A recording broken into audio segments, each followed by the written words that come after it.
Hello tout le monde, j'espère que vous allez bien. Dans quelques instants, on va se retrouver pour le nouvel épisode de GoWDW. Mais avant cela, j'ai une petite annonce à passer. Parce que dans quelques semaines maintenant, GoWDW va fêter sa 100e. Et oui, déjà 100 épisodes pour GoWDW, le temps passe vite. Et je l'ai toujours dit, la star du podcast, c'est pas moi, c'est pas nous, c'est le podcast et c'est vous. Parce que sans vous, on ne serait absolument rien. Et merci à vous d'ailleurs d'être de plus en plus nombreux à nous suivre, que ce soit sur les plateformes de podcast ou sur YouTube. Du coup, à l'occasion du 100e anniversaire, eh bien, on va vous donner l'opportunité de participer au podcast. C'est simple. Notre objectif, c'est de réunir 100 messages d'auditeurs ou de spectateurs de GoWDW, sans souvenir de Walt Disney World, ou alors une anecdote, ou alors si vous n'êtes pas encore parti, parlez-nous de votre préparation, dites-nous pourquoi vous écoutez le podcast, envoyez-nous un petit message, et on va réunir ces 100 messages dans un épisode, l'épisode 100 de GoWDW. Comment faire? Eh bien, c'est simple, vous vous filmez, ou alors vous vous enregistrez en format audio, et vous nous envoyez ça sur Messenger, sur Facebook, ou alors sur la messagerie d'Instagram, et on réunira tout cela dans l'épisode 100 de GoWDW. Donc n'hésitez pas, si vous êtes une famille de 4 avec des enfants, eh bien vous faites une petite vidéo des enfants, vous faites une petite vidéo de vous, et ça nous fera voilà ainsi plusieurs messages à pouvoir diffuser à l'antenne, et puis comme ça vous pourrez vous voir également sur notre chaîne YouTube en format vidéo, ou vous entendre sur les plateformes de podcast. D'avance, merci de votre participation, on compte sur vous. Et puis, une fois que j'ai dit ça, eh bien, il me reste à vous souhaiter un bon visionnage, une bonne écoute de l'épisode du jour. Salut! Tout le monde ne rêve que de ça, poursuivre la magie Disney, même en dehors des parcs de Walt Disney World. Eh bien, figurez-vous que c'est possible. Et oui, Walt Disney World, c'est en Floride, c'est la plus grande destination Disney du monde, c'est l'endroit le plus magique sur Terre. Et figurez-vous que c'est aussi depuis la Floride que partent bien les bateaux de croisière Disney. Et aujourd'hui, eh bien, dans GoWDW, le podcast, on va vous expliquer comment combiner bien, un séjour dans les parcs, mais également sur les bateaux de Disney. On va voir ça tout de suite avec notre invitée Madeleine, qu'on va rejoindre dans le studio. Go WDW, le podcast. I only hope that we never lose sight of one thing, that it was all started by a mouse.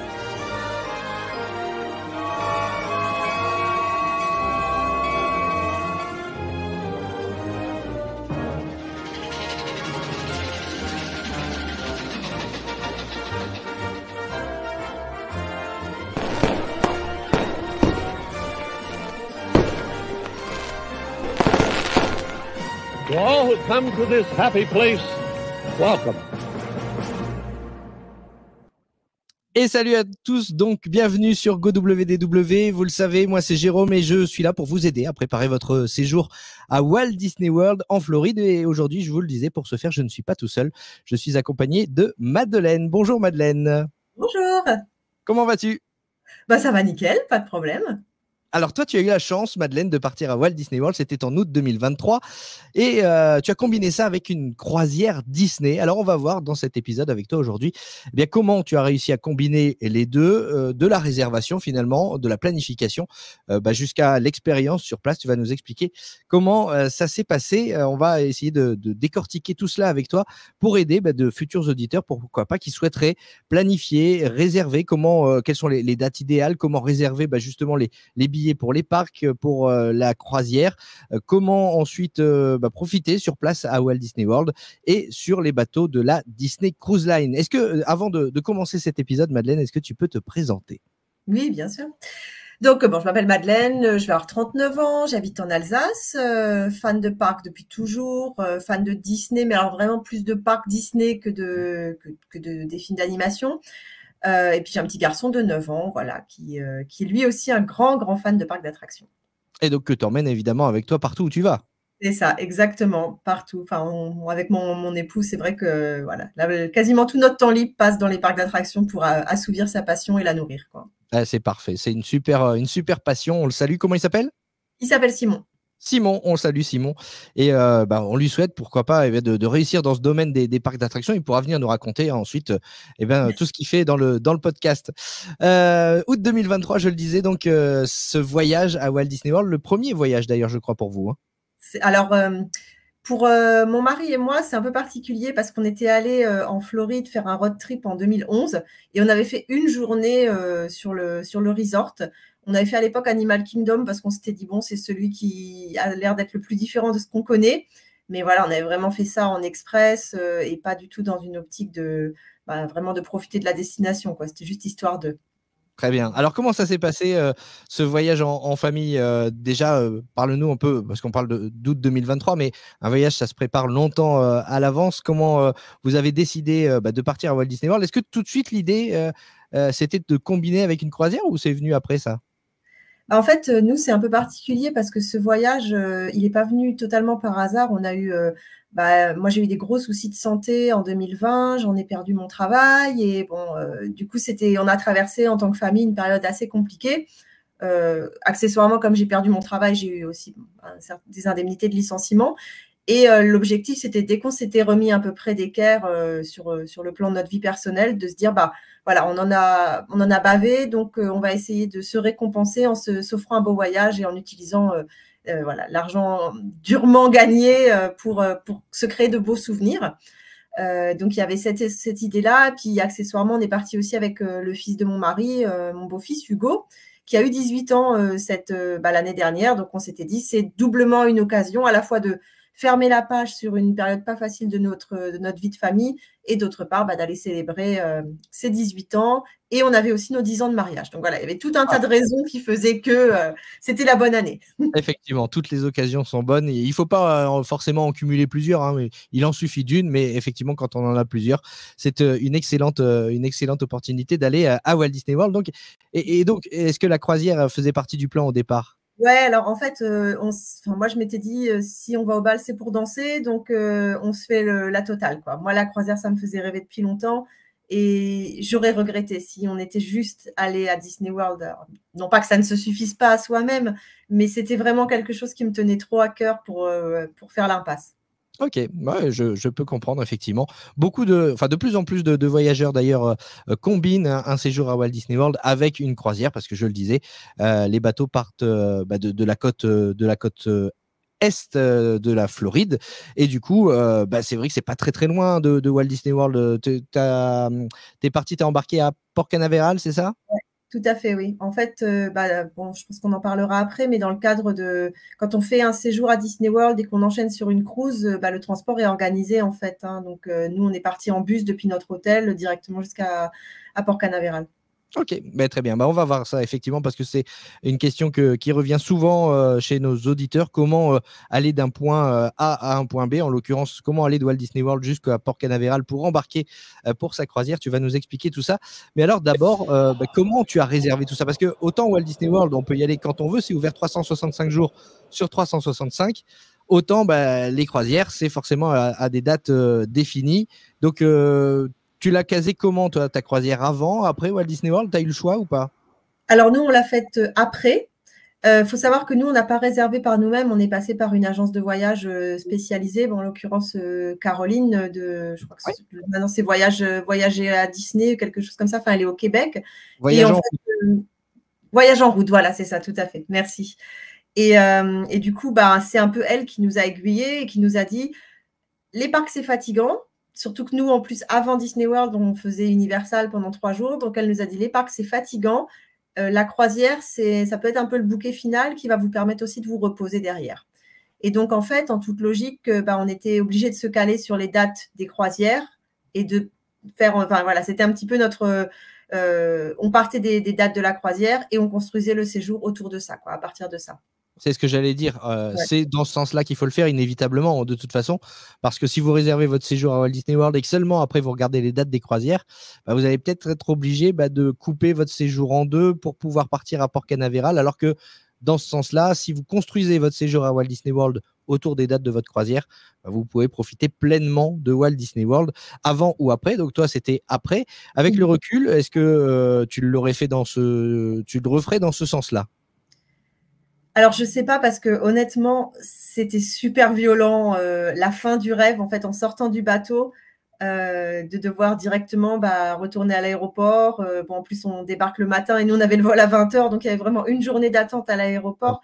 Je me dis que le fait d'avoir Disney World après, ça permet d'atténuer la déception de la fin de la croisière. Ok. Mais en termes de fatigue, est-ce que c'est une bonne idée justement d'enchaîner Walt Disney World avec la croisière parce que tu peux plus te reposer sur une croisière ou au contraire, Disney World, c'est fatigant et du coup, tu as moins profité de la croisière? Alors honnêtement, je peux pas dire qu'on se soit reposé pendant la croisière parce qu'on a fait une croisière de 3 jours et qu'en fait, quand tu es là, tu veux juste profiter un maximum. Donc en fait, au final, les transats et tout, parce que ce qu'on s'était imaginé faire, à savoir se reposer au bord de la piscine, on l'a très peu fait parce qu'on voulait à tout prix en prendre plein les yeux. C'était un petit peu la même dynamique que dans les parcs, en fait, où tu été là, quoi. Donc tu as envie d'en profiter un maximum. Ah bah évidemment, c'est en fait le prolongement de la magie, hein, c'est ce que je disais en introduction de ce podcast, on est dans la magie Disney, dans les parcs, et cette magie, elle se prolonge aussi en mer, sur les bateaux, on en a déjà parlé plusieurs fois dans les podcasts de GoWDW, sur les bateaux, on retrouve tout un tas d'activités, des spectacles aussi, on a des rencontres personnages, des animations, des piscines, on a des restaurants évidemment, l'expérience culinaire fait aussi partie de l'expérience intégrante d'une croisière et d'un séjour à Walt Disney World. Donc j'imagine effectivement que tu veux en profiter, un maximum quand tu es sur le bateau. Alors je dis j'imagine parce que moi j'ai pas encore eu la chance de faire une croisière Disney et c'est vrai que ça fait rêver quand on voit les images et quand on entend tous ceux qui ont eu l'occasion de tester et de faire une croisière Disney. Tout le monde dit que c'est incroyable. Je vais te poser la question tout de suite, comme ça on va évacuer la question. Qu'as-tu préféré entre Walt Disney World et la Disney Cruise Line? Oh, question piège. Honnêtement, c'est très, très dur de répondre parce que c'est 2 expériences totalement différentes. Après, ce que je peux juste dire sans trop spoiler la suite, c'est que j'ai passé ce qui a été un des plus beaux jours de ma vie après mon mariage et la naissance de mon fils dans le cadre de la croisière. Donc du coup, forcément, état de fait, avantage pour la croisière. Ok, très bien, très bien. Oui, c'est pas facile de choisir, hein, et là, si je te disais, tu peux repartir demain, tu repartirais sur un bateau de croisière plutôt que dans les parcs. Je pense, là, oui. Dans l'immédiat, ouais. Ouais, comme quoi, tu vois, on parle sans cesse de Walt Disney World dans ce podcast, évidemment, mais on a raison aussi d'évoquer de temps en temps les croisières Disney parce que c'est une vraie expérience magique qui se prépare, tout comme un séjour à Walt Disney World, ça se prépare. Alors, on va commencer justement par la réservation. Tu nous disais que tu avais été aidé par Caroline de l'agence de voyage, enfin l'agence de voyage, qui est une personne qui accompagne les voyageurs avec son agence En Route. On l'a reçue d'ailleurs dans un podcast, c'était je crois sur la saison 2, Caroline. Donc, tu as été accompagné pour les réservations. Est-ce que c'est elle qui a fait les réservations ou est-ce que tu as pu quand même l'aiguiller et faire quelques réservations, toi? En fait, avec Caroline, ce qui se passe, c'est qu'en premier, lors de la première rencontre, nous, on fait un état des lieux complet de ce qui est important pour nous. Elle prend vraiment le temps de poser les questions de ce qu'on attend du voyage, quels sont les temps forts, quels sont les moments vraiment qui sont pour nous ceux qui vont être les plus importants, ceux qu'on veut absolument vivre. Et en fait, elle construit du coup le voyage par rapport à ça. Et donc, elle s'occupe de tout, ce qui est bien dans le sens où quand il y a des deadlines, c'est un peu le même principe que dans les parcs. En fait, il y a des deadlines, il y a le jour où il faut réserver ses restaurants et tout. C'est pareil sur la croisière, il va y avoir le jour où il faut réserver ses activités, le jour où il faut faire son check-in. Tout ça, soit elle le fait pour nous directement, soit elle nous rappelle, attention, c'est aujourd'hui, à telle heure.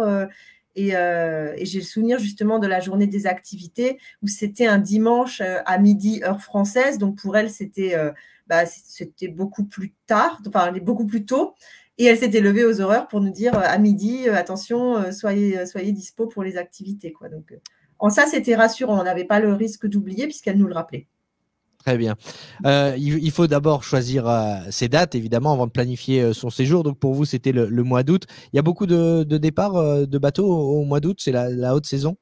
Alors, je crois qu'on avait il y avait le choix entre 4 ou 5 dates pour les croisières 3 jours, comme celles que nous, on voulait faire. Après, nous, on était contraints par les dates de vacances de mon mari, mais en tout cas, oui, il y avait à peu près… Et il faut savoir qu'aux États-Unis, l'école reprend mi-août. Donc, les dates, en fait, qui étaient fin août, elles étaient beaucoup, beaucoup plus avantageuses économiquement parlant que celles que nous, on a dû choisir. Il y avait vraiment un gros différentiel en termes de tarifs, quoi. Ouais. C'est un bon plan, il faut le savoir. C'est vrai que les vacances sont décalées par rapport à nous. Elles démarrent généralement à la fin du mois de mai aux États-Unis et mi-août, les enfants retournent à l'école. Donc forcément, on peut bénéficier de tarifs avantageux. L'inconvénient quand même, disons-le, c'est la météo. Parce que le mois d'août, il fait généralement très chaud, il y a les pluies tropicales et le risque d'ouragan. Ça, c'est rentré en considération dans votre choix? Bah, nous, on n'avait vraiment pas le choix sur les dates, donc on le savait, hein, on y allait en connaissance de cause. On a eu une chance phénoménale, en tout cas sur les parcs, d'avoir 0 jour de pluie sur les 15 jours qu'on a passés cumulés entre Universal et Walt Disney World. Sur le bateau, c'est vrai que sur les 3 jours, on a eu la journée à Nassau où là, il a plu de bout en bout. Donc bon, après, on va dire que quelque part, c'était un mal pour un bien parce qu'on s'est occupé différemment et on a découvert des choses sur le bateau qu'on n'aurait peut-être pas faites s'il avait fait grand beau temps. Ok, très bien. Oui, donc voilà, prenez en considération toutes ces choses-là, hein, la météo, l'affluence, mais aussi les offres spéciales, les promotions qu'il peut y avoir. Ça, en l'occurrence, les promotions, c'est vraiment dans les parcs, hein, c'est pour Walt Disney World, parce que sur les bateaux de croisière Disney, la Disney Cruise Line propose très, très peu de rabais, de promotions. Donc, vous n'en aurez pas, pour ainsi dire. La seule économie que vous pourrez faire, c'est en partant sur des dates, effectivement, comme tu le disais, Madeleine, où il y a moins d'affluence, où forcément, pour remplir ces cabines, Disney propose des tarifs plus avantageux. Une fois qu'on a choisi ces dates, en fonction de tous ces critères, arrive le moment donc de la réservation. Donc, du coup, tu nous disais, tu as réservé d'abord la croisière et tu as construit ton séjour à Disney autour de ça. Tu me disais aussi que tu étais contrainte par les dates de vacances. Est-ce que tu as dû, du coup, rogner sur Walt Disney World pour faire la croisière? Non, non, en fait, parce que pour le coup, on avait de la marge avant. Donc, on a pu, en fait, on a juste, on est parti un petit peu plus tôt que ce qu'on avait prévu pour pouvoir vraiment faire les parcs comme on voulait les faire et se caler sur la croisière comme date pour le retour, quoi. Parfait, parfait, parfait. Donc ça aussi, notez-le, hein, alors il y a des croisières de 3 jours, il y a des croisières un petit peu plus longues, mais en fonction de vos vacances, eh bien, prévoyez quand même quelques jours de parc. Pour toi, la durée de séjour idéale à Walt Disney World, c'est quoi, Madeleine? Nous, on est parti, on avait 8 jours sur place et pour moi, c'est le minimum en fait, hein, pour pouvoir faire correctement les parcs et éventuellement, comme nous, on a pu le faire, une journée off pour aller visiter les hôtels et tout, mais c'est vraiment le minimum. Ouais. Il y a tellement de choses à faire et on n'a pas fait des parcs aquatiques, donc voilà, on a quand même dû faire des renoncements. Des choix, évidemment. On va passer du coup, une fois cette planification, cette réservation faite, sur place, du coup, j'ai envie de te poser des questions. Je te demandais si tu avais dû rogner, tu me dis que non, mais est-ce que tu as vécu le séjour différemment du coup? Est-ce que quand tu es parti, il y avait une certaine frustration ou est-ce qu'au contraire, tu étais heureuse de partir pour aller sur le bateau de la Disney Cruise Line? Est-ce que tu as pu quand même profiter du moment présent à Walt Disney World ou est-ce que vous étiez pressé d'aller sur le bateau? Non, alors là, franchement, autant quand j'étais à Universal, j'attendais le jour où on allait basculer chez Disney, autant quand j'étais à Disney World, non, il y avait, j'y ai pas pensé en fait. On vivait pleinement notre moment, notre expérience, et c'est seulement le dernier jour quand on a commencé parce que du coup il y a tout un système qui est mis en place aussi où on doit préparer les bagages en avance parce qu'elles seront chargées dans un autre bus que nous pour rejoindre le bateau. Où là, du coup oui, comme on a eu les informations à ce sujet, ah oui c'est vrai qu'on fait une croisière à partir de demain quoi, mais non avant ça pas du tout. Bon, très bien. On va parler de Walt Disney World et puis on viendra du coup à la croisière après. On va parler de ton séjour. Donc 8 jours sur place dans les parcs à thème, pas les parcs aquatiques, mais en l'occurrence, vous avez fait Magic Kingdom, Epcot, Hollywood Studios et Animal Kingdom. Animal Kingdom que tu avais déjà découvert donc quelques années auparavant. Tu l'as redécouvert avec toute la famille. Je vais te poser pareil la question tout de suite. Quel est ton parc préféré parmi les 4? Epcot. Sans ambiguïté. Alors, déjà parce qu'on y était pendant le Food and Wine et que c'est un peu nos 2 passions dans la vie, à mon mari et moi, manger et boire. Et puis, non, moi, j'adore le côté, justement, les pavillons. Nous, on vit près d'Europa Park, donc on connaît déjà un peu ce principe d'avoir différents pays représentés au sein d'un même parc. Mais là, c'est encore une expérience totalement différente parce qu'il y a le côté cast members qui sont vraiment du pays. Nous, on est bilingue allemand, donc on s'est senti autant à l'aise au pavillon français qu'au pavillon allemand. On avait l'impression d'être un peu à la maison. On a pu discuter avec plein de gens aussi bizarrement, on a même retrouvé des gens qui venaient de notre petite ville paumée d'Alsace, quoi. Il y avait quand même Ah ouais? 3 personnes qui venaient de notre ville. Donc non, ça c'était, enfin, nous c'est ça qui nous a plu, quoi. C'est ce côté cosmopolite et presque chaque expérience est différente quand tu passes d'un pavillon à l'autre, quoi. Ouais, je m'adresse à ceux qui ne sont jamais allés à Walt Disney World et qui découvrent peut-être la destination en écoutant notre podcast. Effectivement, Epcot, il y a des attractions, mais il y a aussi des pavillons qui représentent les différents pays à travers le monde. Le pavillon de la France avec l'attraction Ratatouille, notamment le pavillon de l'Allemagne dont tu parlais il y a quelques instants, le pavillon du Mexique, le pavillon du Royaume-Uni, le pavillon du Maroc. Qu'est-ce qu'on a encore? On a l'Italie. Enfin bref, vous faites un tour du monde finalement de pavillon en pavillon et c'est vraiment quelque chose qui plaît beaucoup, notamment aux adultes, même si Disney fait des efforts aussi pour attirer les enfants vers ces pavillons. Il y a notamment un petit jeu pour faire tamponner des cartes et des passeports. Si vous voulez, vous pouvez même acheter un passeport pour coller des petits autocollants dans chaque pavillon. Donc ça, c'est quelque chose de plutôt sympa à faire avec des enfants dans le parc Epcot. Alors, tant qu'on est à Epcot, je vais te poser la question. Quelle est ton attraction préférée dans ce parc?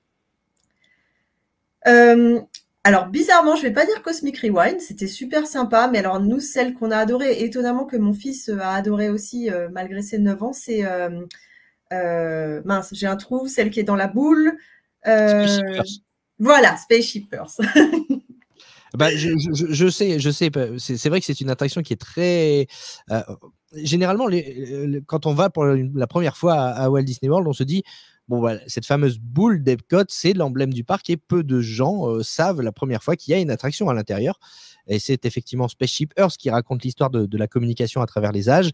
Et là, encore une fois, une astuce pour les enfants, sur votre écran, sur votre buggy, en fait, le véhicule dans lequel vous montez, vous pouvez choisir avant le début de l'attraction la langue dans laquelle on vous donne les explications. Et il y a du français, donc forcément pour les enfants, c'est forcément plus accessible. Et puis c'est très joli. Effectivement, il y a plein d'audio animatronics à l'intérieur, donc c'est une très chouette attraction. Elle revient pas souvent dans les attractions préférées, mais c'est justement l'occasion d'en parler, de faire un petit zoom sur celle-ci. Tant qu'on est toujours à Epcot, quel est ton restaurant préféré à Epcot? Alors nous, du coup, comme on était là pendant le Food and Wine, on n'a pas mangé au resto à Epcot, on a grignoté au gré des petits stands en fait, donc c'est un peu difficile de te répondre sur ce point-là. Par contre, celui que j'aurais vraiment aimé faire, c'était le Space 220, mais on n'a pas eu la réservation. Ouais. Très compliqué à obtenir le Space 220, mais c'est vrai que c'est pour l'avoir fait, une chouette expérience que de manger dans l'espace. Néanmoins, le Food and Wine Festival est aussi une très très chouette expérience avec tous ces stands culinaires qui sont disséminés à travers le parc. C'est une chouette période effectivement pour aller à Walt Disney World pour déguster de petites portions et puis boire des petits coups comme ça tout au long de la journée au gré des différents stands. Surtout, c'est ça que tu dis? Oui. Bon, très bien, parfait. Alors, Epcot, chouette parc, effectivement. Je ne peux que vous le conseiller. Souvent, on nous pose la question, voilà, je vais à Disney World, mais je dois faire l'impasse sur un parc sur lequel je dois faire l'impasse. Souvent, les gens me disent, je pense faire l'impasse sur Epcot, et je dis, surtout pas. Faut pas faire l'impasse sur Epcot. C'est vraiment, enfin, c'est pour moi aussi un de mes parcs préférés, Epcot à Walt Disney World. Il faut vraiment aller le découvrir. Il est plein de richesses, ce parc. Quand on est dans les pavillons, c'est vrai qu'on n'a pas forcément l'impression d'être dans un parc Disney, si ce n'est que vous pouvez quand même y rencontrer des personnages Disney et que Disney a incorporé des licences. Je pense notamment à l'attraction Frozen sur la Reine des Neiges dans le pavillon de la Norvège. Mais voilà, il y a des petites touches de Disney par-ci par-là, mais on n'a pas forcément l'impression d'être dans un parc Disney. Et c'est assez, bizarrement, c'est assez agréable, même pour un fan Disney, d'être comme ça, plongé ailleurs, dans d'autres univers. Allez, ton deuxième parc préféré maintenant, c'est lequel? Eh ben, je dirais Magic Kingdom. Pareil, c'est pas forcément attendu parce que, alors les garçons, donc celui de 9 ans et donc celui de 19 ans, alors eux, quand ils sont rentrés la première fois, ils étaient ouais, ok. C'est quand même beaucoup, beaucoup mieux à Paris. Vers midi, ils nous ont dit ouais, il faudra peut-être rentrer à l'hôtel, nous faire de la piscine. Et nous, par contre, avec mon mari, on était subjugués par ce côté un peu. Alors j'imagine que c'est encore plus intense quand on fait celui de Californie et que j'ai pas encore fait, mais ce côté un peu vieillot, mais pas vieillot dans un sens péjoratif, vraiment ce côté un peu hors du temps, et notamment quand on va vers Tomorrowland. Nous, on avait vraiment, on sentait l'esprit de Walt, alors même si il n'a pas pu mener le projet, mais il y avait quand même dans l'atmosphère quelque chose qui nous faisait penser à lui. Et oui, je sais pas, il y avait vraiment cette magie dans l'air, en fait. Et quand on a l'habitude de Disneyland Paris et que notamment on peut regretter le manque de streetmosphère et tout, là on le retrouve, les Dapper Dan, les véhicules le long de Main Street, tout ça, ça faisait plaisir de retrouver ça, en fait. Ça fait tellement longtemps qu'on l'a plus à Paris. C'est vrai, je suis assez d'accord avec toi. C'est ce côté vintage, en fait, qu'on aime Voilà, tout à fait. à Magic Kingdom. C'est un parc qui a ouvert en 1971, qui évidemment propose son lot de nouveautés. Parmi les plus récentes, on va citer Tron, on va citer Tiana's Bayou Adventure également, qui a ouvert en juin 2024. Mais voilà, il y a quand même encore des attractions dans leur jus. Je pense à Tiki Room, à Adventureland. Je pense à Carousel of Progress. Ah ouais. Alors ça, gros coup de cœur. Gros coup de cœur, Carousel of Progress, y compris de mon fils. Il a voulu le refaire alors qu'il ne parle pas du tout anglais. Il a voulu le refaire plusieurs fois. Et cette musique, les petites vidéos à l'entrée aussi, dans la file d'attente où on voit Walt en train de travailler sur le projet. Il y avait une vraie nostalgie et un vrai coup de cœur pour cette attraction. Ouais, et puis tant que vous êtes à Tomorrowland, n'hésitez pas de faire un petit tour en People Mover. C'est aussi, je sais qu'Alain aime beaucoup cette attraction pour faire une micro-sieste à l'intérieur, mais c'est l'occasion de survoler tout Tomorrowland et de découvrir aussi, par exemple, la maquette d'Epcot. C'est quelque chose qui est assez méconnu, mais quand vous passez dans le People Mover, à un moment donné, vous avez une maquette. Et bien, il faut savoir que c'est la maquette d'Epcot, mais Epcot version Walt Disney, c'est-à-dire la ville du futur qu'il souhaitait construire, qui n'a pas eu l'occasion de mener à bien, mais c'est devenu ensuite un parc d'attractions. Et c'est quelques petits secrets comme ça cachés dans Walt Disney World qui peuvent être sympas, que ce soit votre première ou votre 10e visite. C'est toujours des choses sympathiques à aller voir et à aller faire. Du coup, Carousel of Progress, c'est ton attraction préférée ou t'en as une autre? Écoute, je crois bien quand même que oui, parce que c'est vrai qu'il faut bien admettre qu'à Magic Kingdom, beaucoup des attractions, on les a quand même en mieux à Paris. Je pense surtout à Small World, où là on était presque affligés, en fait. Je peux être d'accord. Tron, super sympa, mais beaucoup trop court, donc j'ai du mal à le classer. Et puis alors moi j'ai une unpopular opinion, je déteste Seven Dwarfs. Je déteste cette attraction, je ne comprends pas l'intérêt. Ah ouais? Ouais, je la trouve courte, je la trouve pas intéressante. Je sais pas, il y a quelque chose, ça n'a pas matché entre nous. Je suis d'accord avec toi, elle est très courte. En fait, ce qui est frustrant, c'est qu'il y a souvent beaucoup d'attentes pour Seven Dwarfs Mine Train et que on en ressort un peu frustré parce qu'effectivement, elle est assez courte. Et puis, quand on connaît Big Thunder Mountain, par exemple, la version de Disneyland Paris, encore une fois, on peut être un peu déçu par Seven Dwarfs Mine Train. C'est un petit peu le même principe, sauf que là, dans Seven Dwarfs Mine Train, l'attraction de Blanche-Neige et les 7 nains, il y a les wagons qui bougent sur eux-mêmes. Ouais. C'est la seule différence. Mais c'est vrai que je comprends ce que tu dis quand tu dis que tu as une unpopular opinion. C'est vrai qu'elle est très populaire, mais je suis d'accord avec toi pour dire qu'elle est trop courte pour être appréciée à sa juste valeur. Donc du coup, Carousel of Progress, attraction préférée, très bien. Ça va aussi donner. C'est bien. Je trouve que tes réponses sont intéressantes parce que souvent on a effectivement des attractions comme Tron qui arrivent en tête à Magic Kingdom. Et là, en l'occurrence, ça va peut-être inciter certains qui auraient fait l'impasse sur Carousel of Progress à aller y faire un tour avec l'avis que tu viens de donner. Du coup, on a parlé de l'attraction préférée, Carousel of Progress. On va parler maintenant de ton restaurant préféré à Magic Kingdom. Alors nous, on a bien aimé le Columbia Arbor House, notamment pour les lobster rolls. Et il y avait aussi, voilà, c'est ça. Il y avait aussi une soupe de coq. Alors je ne sais plus le nom en anglais, mais c'était super bon. Alors c'est Chowder quelque chose, Chowder Bowl, je crois. J'ai jamais goûté, mais effectivement ça a l'air pas trop mal quand on voit la photo sur le menu. Le Columbia Arbor House, qui est un restaurant quick service, donc restaurant à service rapide, donc une quinzaine de dollars et on y mange très bien. Effectivement, c'est surtout à base de poissons et de fruits de mer. Ça change un peu des burgers, des pizzas qu'on peut retrouver dans d'autres restaurants à service rapide à Magic Kingdom. Donc, si vous voulez une option plutôt saine à Magic Kingdom, c'est effectivement du côté du Columbia Harbor House qu'il faut aller. Et je sais que ça fait débat, certains n'aiment pas, mais goûtez effectivement le lobster roll, le sandwich au homard, qui est vraiment très très bon et très frais. C'est quelque chose de très frais. Et vu la chaleur floridienne, j'imagine en plus, toi, au mois d'août, ça fait du bien. Hein. Alors, petit tips aussi supplémentaire en matière de nourriture à Magic Kingdom. On a mangé dans, alors le nom du restaurant m'échappe, le très grand restaurant qu'il y a à Tomorrowland. Et il y a une salade de chou kale qui est juste exceptionnelle. Et ça, c'est top, notamment quand il fait très, très chaud. Je pense qu'on ne va pas là-bas pour ça parce que c'est beaucoup des burgers. Mais alors, la salade, si vous aimez bien tout ce qui est frais, elle est excellente. C'est le Cosmic Rays Starlight, le resto? Oui, je crois que c'est ça. C'est celui-là, avec comment il s'appelle, ce petit audio animatronics. Oui, tout à fait, c'est ça, qui fait du piano ou quelque chose comme ça. Oui, ouais, oui, voilà. Oui, on voilà, parle de la même chose. ah bah juste, alors j'ai un trou de mémoire, ça va me revenir après, mais il chante et il joue du piano ici dans ce restaurant, ce petit audio animatronics. Sony Eclipse, voilà, ça y est, le nom m'est revenu. Qui est là, c'est encore une fois quelque chose d'assez vintage, mais assez rigolo à voir. Et si en plus on y mange bien, eh bien, que demande le peuple?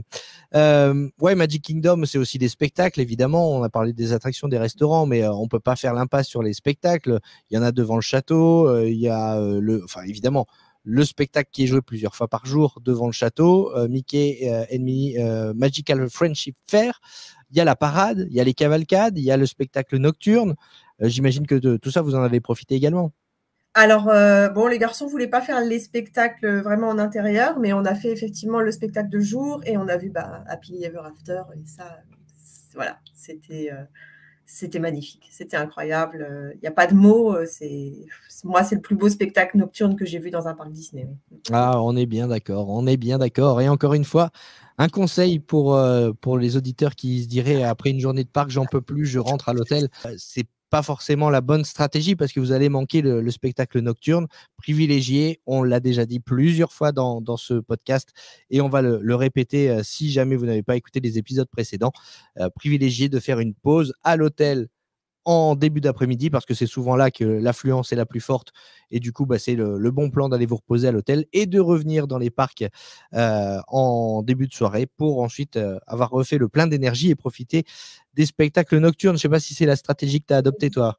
C'est exactement ce qu'on a fait, sur tes bons conseils et c'était vraiment chouette parce que ça permettait aussi de profiter de la piscine quand elle était relativement vide, donc je confirme, c'est une très bonne stratégie.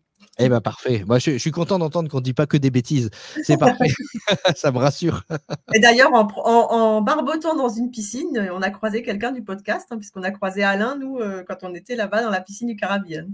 Et il ne s'en est toujours pas remis, d'ailleurs, Alain. Il était surpris qu'une jolie jeune femme vienne l'interpeller dans la piscine. Rappelle-nous d'ailleurs dans quel hôtel tu étais? Alors moi, j'étais au All-Star Movie, mais j'avoue qu'on est peut-être un petit peu allé se baigner ailleurs de temps en temps. Oui, ça arrive à tout le monde, effectivement. Voilà. Oui, il faut en profiter. C'est vrai qu'il y a certaines piscines où les accès aux piscines sont réglementés par des portillons. Il faut scanner son Magic Band. Il y a d'autres piscines, non. Et effectivement, il peut arriver qu'à un moment donné, on s'égare avec notre maillot de bain et que la chaleur aidant, on ait envie de se rafraîchir. On est bien d'accord. On parlera de l'hôtel All-Star Movie tout à l'heure, même si on en a déjà parlé avec toi dans un podcast. D'ailleurs, si vous voulez des infos sur cet hôtel, n'hésitez pas à aller écouter ce podcast avec Madeleine. Mais donc, on va revenir au parc d'abord. Voilà, on va continuer le classement. On était à Epcot, Magic Kingdom. Si tu devais placer un autre parc en 3e position, ce serait qui? Alors, ce serait Animal Kingdom ou Hollywood Studios? Je dirais quand même Animal Kingdom pour la beauté du parc. Là où je tempère un petit peu, en fait, c'est juste qu'Animal Kingdom, aujourd'hui, l'offre d'attractions est quand même, on va dire, plus restreinte qu'à Hollywood Studios, mais rien que pour la beauté du parc, oui, il est évident que c'est lui qui prend la suite.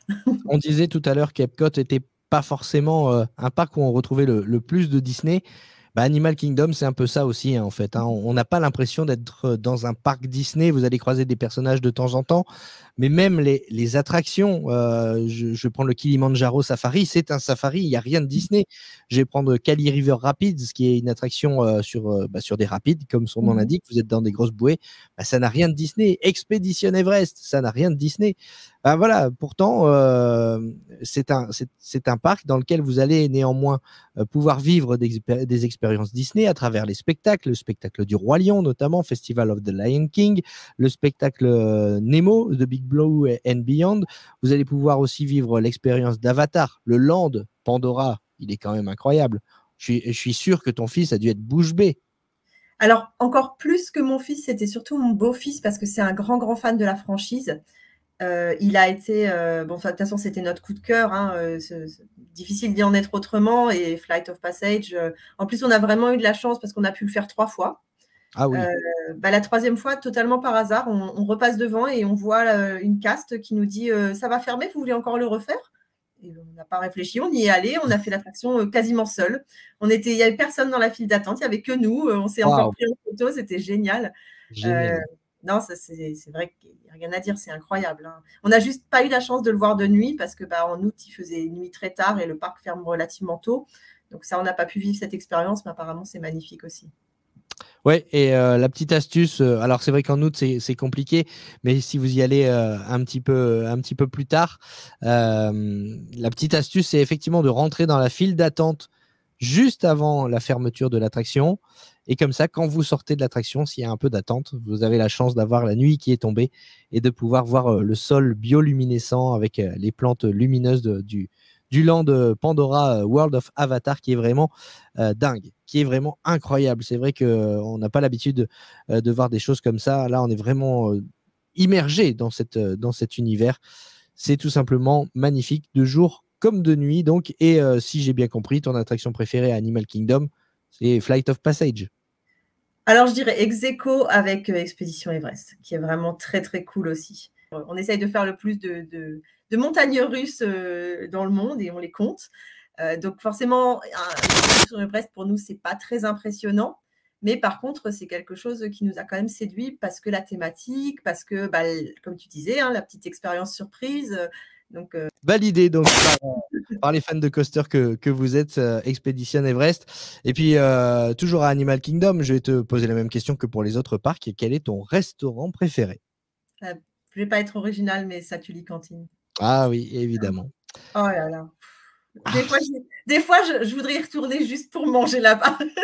Mais je suis assez d'accord avec toi dans le sens où c'est pour moi le meilleur quick service, tout parc confondu. Vraiment, le meilleur restaurant à service rapide de toute la destination, en tout cas dans les parcs à thème.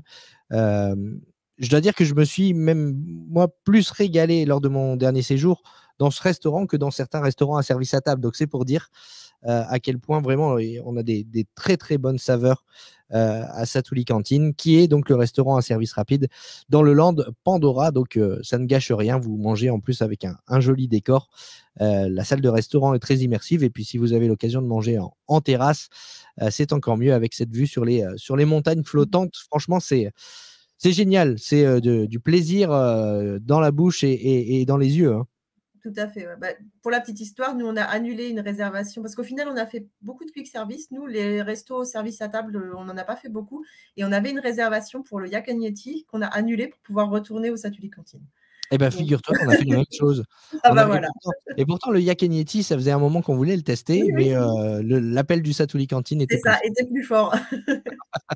Et puis, l'avantage au Satuli Cantine, c'est qu'en plus, tu peux vraiment combiner. Le thème de cet épisode, c'est combiner un séjour à Walt Disney World avec une croisière. Mais là, en l'occurrence, tu peux combiner plusieurs protéines. Alors, soit du bœuf, du poulet, un mix de bœuf, de poulet, des crevettes, avec du riz ou des nouilles, avec des légumes ou sans légumes. Enfin bref, tu peux vraiment combiner, faire ton bol comme tu le souhaites. Donc, tu peux y manger 2-3 fois pendant ton séjour. Tu n'as pas les mêmes saveurs, quoi. C'est ça, tout à fait, ce sera toujours différent. Donc, Satuli Cantine, vraiment, il fait l'unanimité là dans cet épisode et dans d'autres. Hein, c'est pas la première fois qu'on en parle. Mais évidemment, si vous devez faire un choix de restaurant, n'hésitez pas à aller faire un tour du côté du land Pandora. On va terminer avec Hollywood Studios. Le dernier des 4 parcs, donc dans ton classement. Pourquoi d'ailleurs?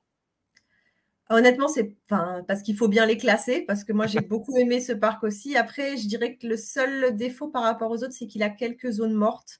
Je pense notamment à la zone Star Wars Base Zone, là, qui est pas loin du Chinese Theater, qui est quasiment à l'abandon. Là, il y a quelques animations Disney Junior, mais bon, c'est vraiment pas grand-chose. Donc, du coup, voilà, il y a des zones comme ça qui gâchent un petit peu l'expérience parce qu'elles mériteraient d'être refaites. Mais là aussi, vraiment, c'est juste parce qu'il faut les classer, parce que j'ai adoré ce parc pour plein d'autres aspects. J'ai bien aimé l'ambiance un petit peu hollywoodienne. Enfin, voilà, je crois que ça commence à se comprendre. J'aime bien l'ambiance un peu vintage. Et justement, toute la grande allée qui mène vers la tour, le Hollywood Tower Hotel, j'ai trouvé ça super joli. Et puis, bon, après, moi, j'aime bien tout ce qui est cinéma et tout. Donc, forcément, ça m'a parlé aussi, quoi. Ouais, je te rejoins sur. Tu parlais de streetmosphère tout à l'heure à Magic Kingdom. C'est vrai qu'on a les Dapper Dance qui chantent régulièrement. On a les citoyens de Main Street aussi. Du côté de Magic Kingdom, on a la fanfare qui vient animer tout au long de la journée. On la retrouve moins, je trouve, qu'il y a quelques années à Hollywood Studios. Auparavant, on avait les citoyens d'Hollywood qui déambulaient à l'entrée du parc. Je ne sais pas si toi, tu as eu l'occasion d'en voir sur ton séjour. Moi, sur le dernier, j'en ai pas vu. Je trouve que c'est dommage d'enlever un petit peu cette streetmosphère à Hollywood Studios. Et sur la zone dont tu parles, là, à côté effectivement du Chinese Theater, cette zone où on a… En fait, il faut savoir que Hollywood Studios, c'est beaucoup de spectacles.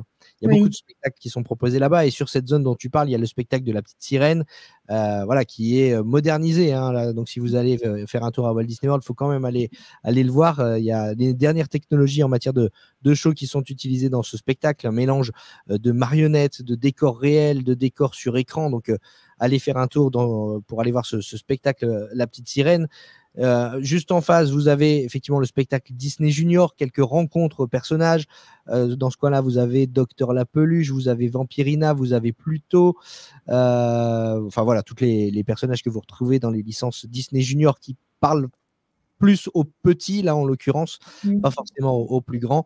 Et puis cette partie, ce bâtiment Star Wars dont tu parles, effectivement, c'est encore une fois un endroit où on retrouve une petite exposition d'artefacts Star Wars et où on peut rencontrer Dark Vador, Chewbacca et BB-8. Mais à part ça, dans cette zone du parc, il n'y a pas grand-chose. Et puis c'est vrai que c'est assez étonnant d'avoir ce bâtiment Star Wars qui se trouve à cet endroit-là, alors que le land Star Wars Galaxy's Edge est de l'autre côté du parc. Le land Star Wars Galaxy's Edge, j'imagine que ça a fait un peu l'effet waouh comme à Pandora, Animal Kingdom, non? Ouais, carrément. En plus, bon, nous, on est des fans de Star Wars. Alors, on est des fans de Star Wars, des vieux de la vieille, quoi. Donc, nous, voilà, forcément, on est très attachés voilà, à la guerre des étoiles, à la trilogie originelle. Donc, c'est vrai que je partage l'avis de certains qui disent qu'avoir consacré ce land à une planète imaginaire et à la post-logie, c'était pas forcément un choix qui était judicieux parce qu'il y a moins d'attaches. Mais par contre, justement, on parle de streetmosphère. Là-bas, nous, on a assisté à l'arrestation d'une rebelle. Moi, je me suis retrouvée… il y a Kylo Ren qui est arrivé face à moi. Et puis, j'ai dit, ah, il y a Kylo Ren. Et il y a un Stormtrooper qui est venu me voir et qui m'a dit qu'il fallait que je me calme, sinon il allait me mettre en prison. Enfin, voilà, c'était… c'était super. Il y avait Rey qui était avec Chewbacca. Pour le coup, ouais, là, on est à 300% dans l'univers et c'était super chouette. Ouais. Ah oui, c'est quand on parle d'immersion, là, en l'occurrence, que ce soit dans le land ou dans les attractions, parce que très honnêtement, les attractions, quand tu pilotes le Faucon Millenium, tu es vraiment dans l'histoire. Et l'attraction Rise of the Resistance, n'en parlons pas, là, on est encore plus immergé. On a vraiment un rôle finalement dans l'attraction. On est acteur de l'attraction. Donc franchement, ce sont des attractions à ne pas manquer si vous allez à Walt Disney World. Il y a, je disais tout à l'heure que parfois on me pose la question sur quel parc il faut faire l'impasse si on doit en choisir. Il y a quelques années, j'aurais pu dire Hollywood Studios, mais il faut dire quand même que ce parc, même s'il est classé 4e dans ton classement, il s'est quand même bien amélioré au fil des années avec d'abord l'arrivée de Toy Story Land et l'arrivée de Star Wars Galaxy's Edge qui en font maintenant un incontournable. Et puis parmi les attractions les plus récentes également, citons Mickey's and Minnie Runaway Railway dans le Chinese Theater dont tu parlais. T'as aimé cette attraction?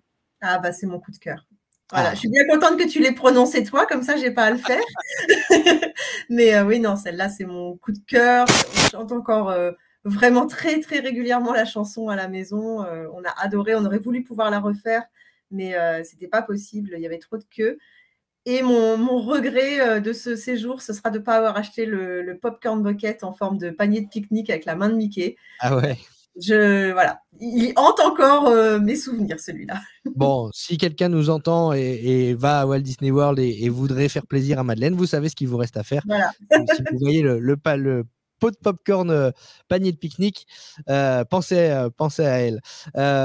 J'adore ces épisodes où les auditeurs viennent raconter leur séjour parce que vraiment, on le dit à chaque fois, on donne nous nos conseils, on donne nos coups de cœur, on donne nos coups de gueule aussi de temps en temps, mais là où c'est intéressant à entendre les auditeurs à chaque fois, c'est que les coups de cœur des uns et des autres sont différents. Souvent, effectivement, c'est Rise of the Resistance qui revient comme attraction préférée à Hollywood Studios. Il y a Toy Story Mania, il y a Slinky Dog Dash qui reviennent aussi très souvent. Et Mickey et Minnie Runaway Railway, parfois certains nous disent il y a trop d'écrans, j'ai pas aimé, j'attendais mieux, etc. Et voilà, les goûts des uns ne sont pas forcément ceux des autres. Et je trouve que c'est toujours intéressant d'entendre les avis de nos auditeurs. Voilà, c'est un plaisir d'avoir vos avis, vos coups de cœur. Est-ce que peut-être vous avez un petit peu moins aimé aussi à Walt Disney World? On va passer après le coup de cœur de l'attraction au coup de cœur gustatif. Quel restaurant tu as aimé à Hollywood Studios? Et tu parlais de coup de gueule. Et pour le coup, en fait, j'en ai pas de resto que j'ai bien aimé parce que j'en ai fait qu'un seul là-bas. Et c'était le Primetime Café. Donc, celui où tu es censé être dans une atmosphère des années 50 et où nous, on l'avait réservé parce qu'on nous avait dit la serveuse, elle va être infecte avec vous, elle va vous forcer à finir vos assiettes, et donc, on s'était dit, OK, ça va être super rigolo. Et en fait, on est tombé sur une serveuse qui ne devait pas avoir débuté depuis très longtemps et qui était toute gentille. Et donc, on était super déçus de ne pas se faire disputer et de ne pas pouvoir vivre l'expérience, quoi. C'est énorme, c'est tellement drôle ça. Il n'y a qu'à Disney qu'on peut voir ça. On n'est pas content parce qu'on se fait bien traiter. C'est fou. Mais hein. oui, en fait, on a eu l'impression d'être passé à côté de l'expérience parce qu'on voyait d'autres tables où on voyait des serveuses un peu plus expérimentées qui effectivement houspillaient les gens ou disaient aux enfants non mais tu n'auras pas ton dessert si tu n'as pas fini tes petits pois. Et nous, on était là, non, nous, elle nous dit rien. Effectivement, c'est le concept du restaurant, c'est que vous mangez la cuisine de maman, comme on dit. Et si vous ne finissez pas votre assiette, maman vous rouspète. C'est le concept du 50s Primetime Café à Hollywood Studios. Qui est quasiment à l'entrée du parc, quand vous voyez le lac, et c'est Eco Lake, je crois, avec le dinosaure au milieu du lac, c'est juste à côté. Vous avez ce restaurant 50s Primetime Café qui est là, en plus, un restaurant service à table. Alors, tu nous dis que tu n'as pas fait beaucoup de restaurants service à table, et le peu que tu as fait, tu as été déçu, c'est dommage. Oui, en fait, après, c'était un parti pris. Nous, déjà, on n'est pas des énormes mangeurs. On adore manger, mais pas forcément dans des grosses quantités. Et puis, on voulait garder du budget pour autre chose. Donc, en fait, on avait privilégié de faire des quick service. Et nos meilleures expériences culinaires, en l'occurrence, on les a faites dans des quick service. Exception faite du Ohana, où on a mangé le premier soir. Là, il n'y a rien à dire, quoi. C'est incroyable.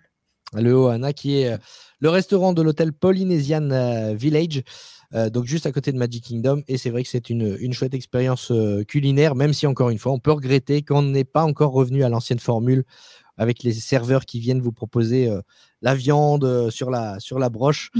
Là, c'est un family style maintenant, c'est ça? On te sert tout dans un plateau. C'est un gros plat, voilà. Et puis, on peut redemander si on n'en a pas eu assez. Mais oui, c'est servi au milieu et chacun mange ce qu'il a envie de manger. Très, très bien. Quel est ton meilleur souvenir sur ce voyage à Walt Disney World? Alors, je dirais que ça s'est passé à Hollywood Studios. Donc, on était en train de faire la queue pour faire Fantasmic. Et on entend quelqu'un parler français dans les cast members. Et mon beau-fils me dit demande-lui s'il ne peut pas nous faire passer dans le carré VIP. Alors je dis non, on ne va pas faire ça. Les gens qui sont dans le carré VIP, ils ont payé. Et en fait, la personne nous entend et nous demande vous êtes français, vous venez d'où? Et on discute un petit peu et d'un coup, il nous soulève le cordon. Et en fait, on s'est retrouvés à regarder Fantasmic dans l'espace VIP, vraiment face à Mickey. On ne pouvait pas être plus en face que lui.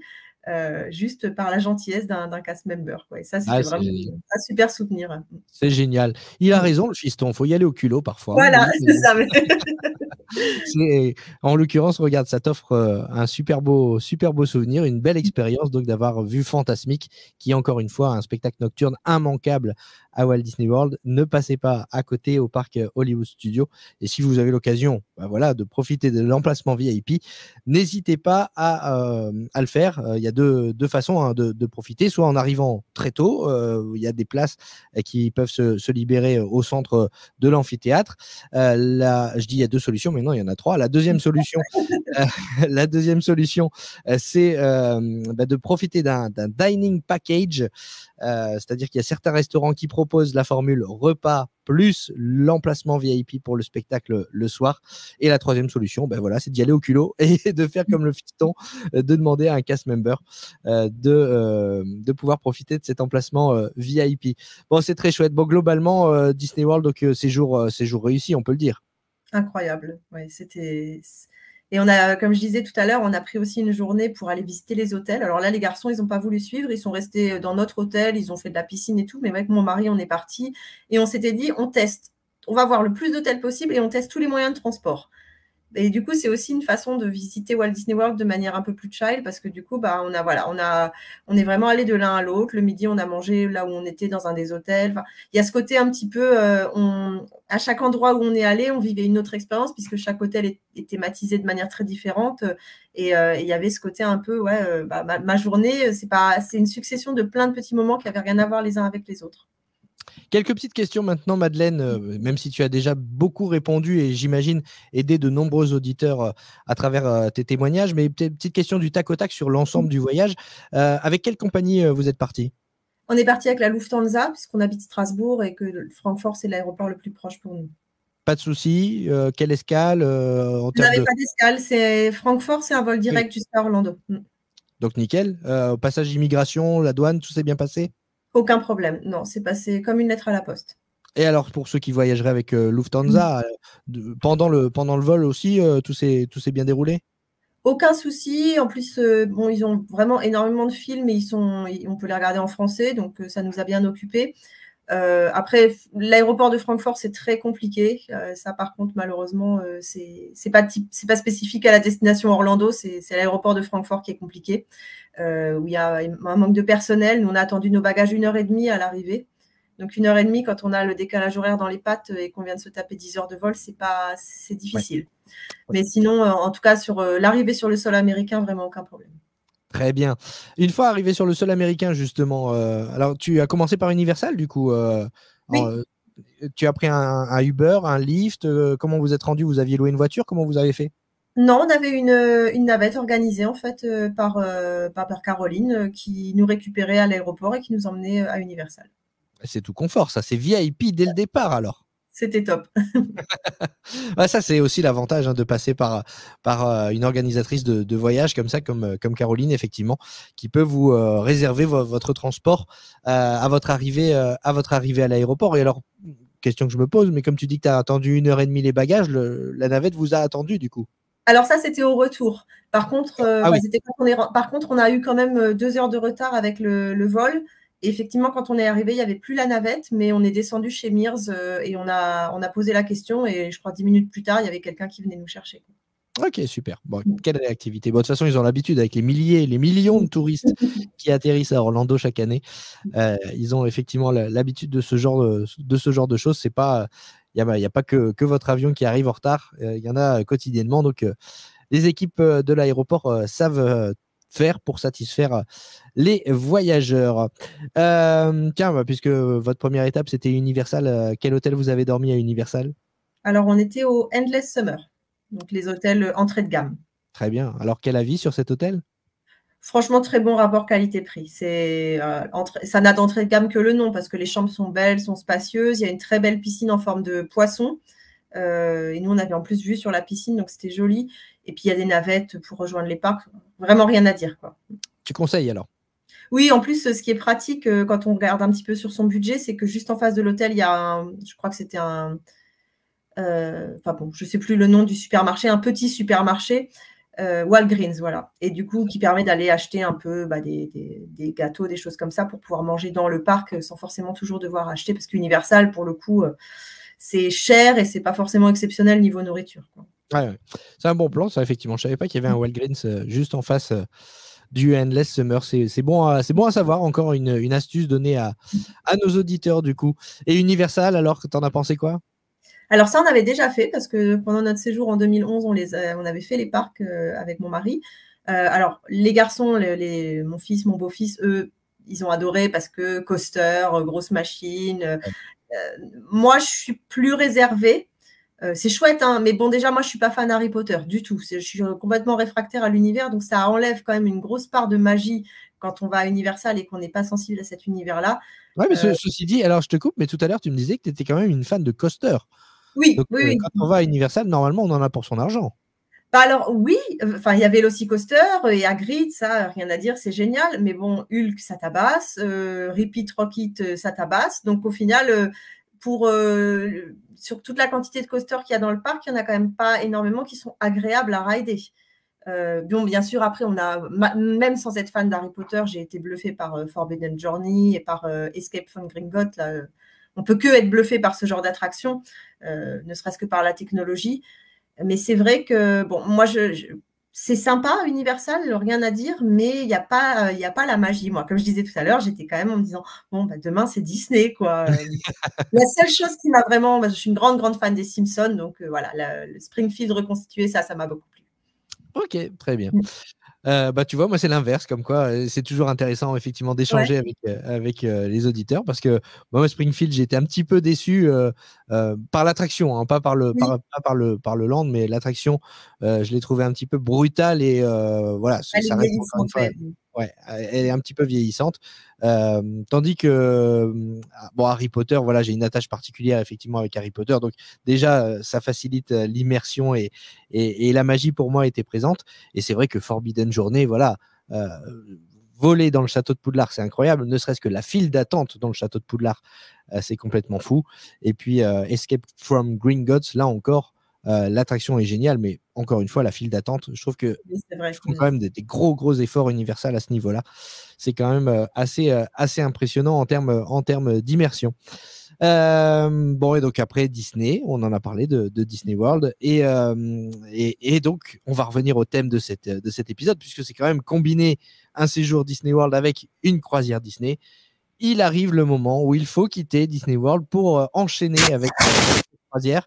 Alors la question qu'on se pose, c'est effectivement, on en a déjà touché un mot tout à l'heure, mais on va y rentrer plus en détail, c'est comment on fait le trajet entre Walt Disney World, entre la région d'Orlando et la côte Est, donc vers Port Canaveral.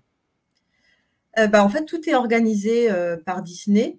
Donc, la veille en fait du jour où on est censé prendre la navette, on nous demande de préparer nos bagages. En fait, on doit préparer nos bagages dont on doit garder l'essentiel. En gros, on nous dit vous gardez un maillot de bain, une tenue de rechange. Vous mettez ça dans un sac à dos et tout le reste, vous mettez dans votre valise et vous déposez les valises devant la porte à 16h. Bon, là, nous, c'était 16h. Et en fait, elles sont tout de suite prises en charge par le service bagagerie et on ne les revoit plus avant d'être sur le bateau. Et donc, le lendemain matin, on a un point de rendez-vous vers 9h. Et là, on monte dans la navette, en fait, tout simplement. Ok, donc tout est pris en charge par Disney. Ça, c'est donc les bagages. Déjà, c'est une chose quand même assez facilitante. Je veux dire, on a l'esprit libéré du coup de savoir que les bagages sont pris en charge et que tu dois pas te trimballer. Parce que c'est vrai que tu peux aussi louer une voiture pour faire le trajet. Mais dans ce cas-là, toi, tu dois t'occuper toi-même de tes bagages. Là, en l'occurrence, tout est pris en charge par Disney. Donc déjà, tu as l'esprit libre. Et la navette aussi est proposée par Disney alors. Tout à fait. Enfin, en tout cas, nous, tel que Caroline avait organisé le séjour, c'était prévu comme ça. Donc, le bus nous attendait devant l'hôtel.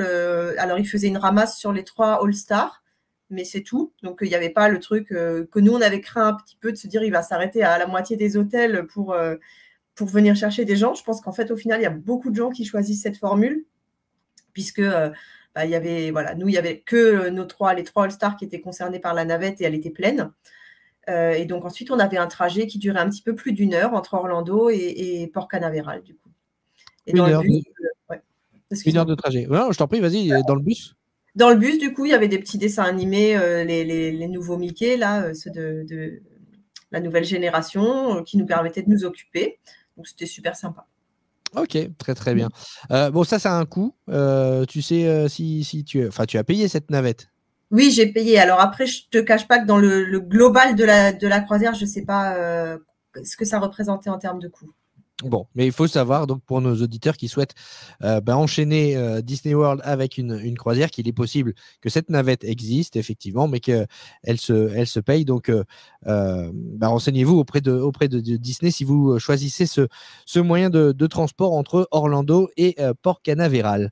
Donc, du coup, le lendemain matin, une fois que les bagages sont pris en charge, le lendemain matin, vous décollez 1 heure de route et vous arrivez à Port Canaveral. T'embarques tout de suite? Alors en fait, on arrive dans un espèce de gros hub où il va y avoir la zone d'embarquement, où vont être vérifiés les papiers d'identité. Bon, moi, j'ai eu un petit souci parce que sur mon passeport, il y avait mon nom de femme mariée et mon nom de jeune fille, et sur la réservation, c'était inversé. Donc bon, bref, ils ont dû téléphoner à l'ambassade pour vérifier. C'était un petit peu compliqué, mais normalement, c'est censé se faire extrêmement rapidement. Et après, on passe dans un sas et pouf, on arrive sur le bateau, quoi.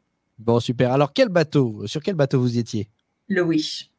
Le Disney Wish, donc l'un des derniers de la flotte, effectivement, thématisé princesse, alors c'est ça, hein, le Wish. Ouais, alors ça, pour le coup, c'était pas. Enfin, on s'est retrouvé sur le Wish parce que c'était celui-là qui était à ce moment-là, mais clairement, on n'était pas la cible pour les princesses, hein. C'est vrai. Non, Bon, non, pas vraiment. il y a d'autres choix, il y a du Marvel aussi hein, sur le Wish, je crois. Ouais, il y a tout, il y a du Star Wars, et puis bon, de toute façon, nous, on y allait pour l'expérience Disney dans sa globalité, et les princesses, c'est pas non plus trop proéminent, en fait, hein, sur le bateau, donc c'est pas comme si on en bouffait matin, midi et soir non plus, quoi. Ouais. Alors, c'était ta première croisière, c'était votre première croisière Disney. Qu'est-ce que tu en attendais et est-ce que tu as été surprise agréablement ou désagréablement par certaines choses en montant sur le bateau? Bah, en fait, j'en attendais une immersion à la hauteur de celle qu'on peut avoir dans les parcs. Là-dessus, j'ai pas été déçue. J'avais quelques craintes de un petit peu les idées reçues qu'on peut avoir sur une croisière, que c'est quelque chose pour les vieux, que c'est qu'on s'ennuie. Donc, je me disais bon, je verrai par moi-même. Je me disais déjà que bon, sur une croisière Disney, c'est pas la même chose que sur une croisière classique d'une autre compagnie. Et moi, ce que j'espérais vraiment, voilà, c'était vivre sans me poser de questions pendant 3 jours, puisque quand on fait une croisière, tout est inclus dans le prix. La seule chose qui n'est pas incluse, c'est les boissons alcoolisées. Mais sinon, voilà, on mange à n'importe quelle heure, on fait ce qu'on veut au niveau des activités, c'est inclus dans le prix. Alors, il y a des activités payantes, hein, bien sûr, en plus, mais on va dire sur l'immense majorité, tout est inclus dans l'offre. Ouais, moi, c'était un peu l'idée de ça, qu'on puisse se laisser porter sans avoir à se demander à chaque fois, mais attends, mais ça va nous coûter combien? Voilà, c'était vraiment un peu du all-inclusive, mais all-inclusive Disney. Ouais. Donc, et quand on monte sur le bateau, qu'est-ce que c'est la première chose qu'on fait? On peut aller directement à sa cabine? Alors déjà, il faut savoir que quand on monte sur le bateau, il y a quand même quelque chose d'exceptionnel, c'est qu'on est accueilli par les membres de l'équipage et qu'ils vont dire « Welcome to the family Tartampion ». Donc, ils vont dire ton nom et tu vas te sentir l'espace d'un instant un peu la star qui monte sur le bateau, quoi. Et tout le monde applaudit. Et puis ensuite, nous, ce qu'on a été faire tout bêtement, c'est manger. Parce que les chambres ne sont pas prêtes, en fait, quand on monte sur le bateau. Nous, on a embarqué, il était 13 heures à peu près. Et la chambre n'était pas prête, nos bagages n'étaient pas encore livrés. On connaissait notre numéro de chambre, mais on ne pouvait pas encore y accéder. Et donc, on est allé au buffet et on a commencé par manger, tout simplement. Ah oui, c'est l'avantage, effectivement, c'est ce que tu disais, tout est inclus. Tu peux manger et boire à n'importe quelle heure de la journée. C'est ça. Alors après, l'offre va évoluer au fur et à mesure de la journée. Mais là, en l'occurrence, à 13 heures, il y a un buffet en fait sur le pont où se trouvent les piscines. Mais c'est un buffet qui se compose de plein de petits stands, beaucoup tournés autour de la viande, du barbecue, il va y avoir aussi des pizzas, des tacos et tout. Mais en gros, l'idée, c'est d'aller d'un stand à l'autre et de prendre ce qu'on a envie de manger. Très bien. C'est bon? Ah, c'est excellent. Et puis nous, c'est vrai qu'on avait, alors de par la chaleur, quand on était à Disney World, on n'a pas beaucoup mangé. On a tous perdu beaucoup de poids à Disney World, contrairement, encore une fois, à ce qu'on pourrait s'imaginer. Et puis c'est vrai qu'on faisait aussi un peu attention au budget, donc on sautait souvent le repas de midi. Et alors là, par contre, on s'est dit, bon, là maintenant, on peut manger, c'est bon, c'est inclus dans le prix. Et puis bon, non, c'est excellent et chacun mange à sa guise. Moi qui aime beaucoup les légumes, j'avais que l'embarras du choix. Faut pas croire non plus que c'est frites et viande, c'est tout. Il y avait vraiment de tout. bar à salade. Voilà. Donc, chacun trouvait son compte. Donc ça, c'est en dehors des restaurants, parce qu'il y a aussi des restaurants Voilà, sur le bateau. On va en parler tout à l'heure. Donc vous avez mangé, et puis après, vous avez quand même découvert votre cabine. Alors, parle-nous un petit peu de l'hébergement au sein du bateau. Alors nous, on avait opté pour une cabine intérieure parce qu'en fait, on s'était dit concrètement, sur 3 jours, on ne va pas être beaucoup dedans.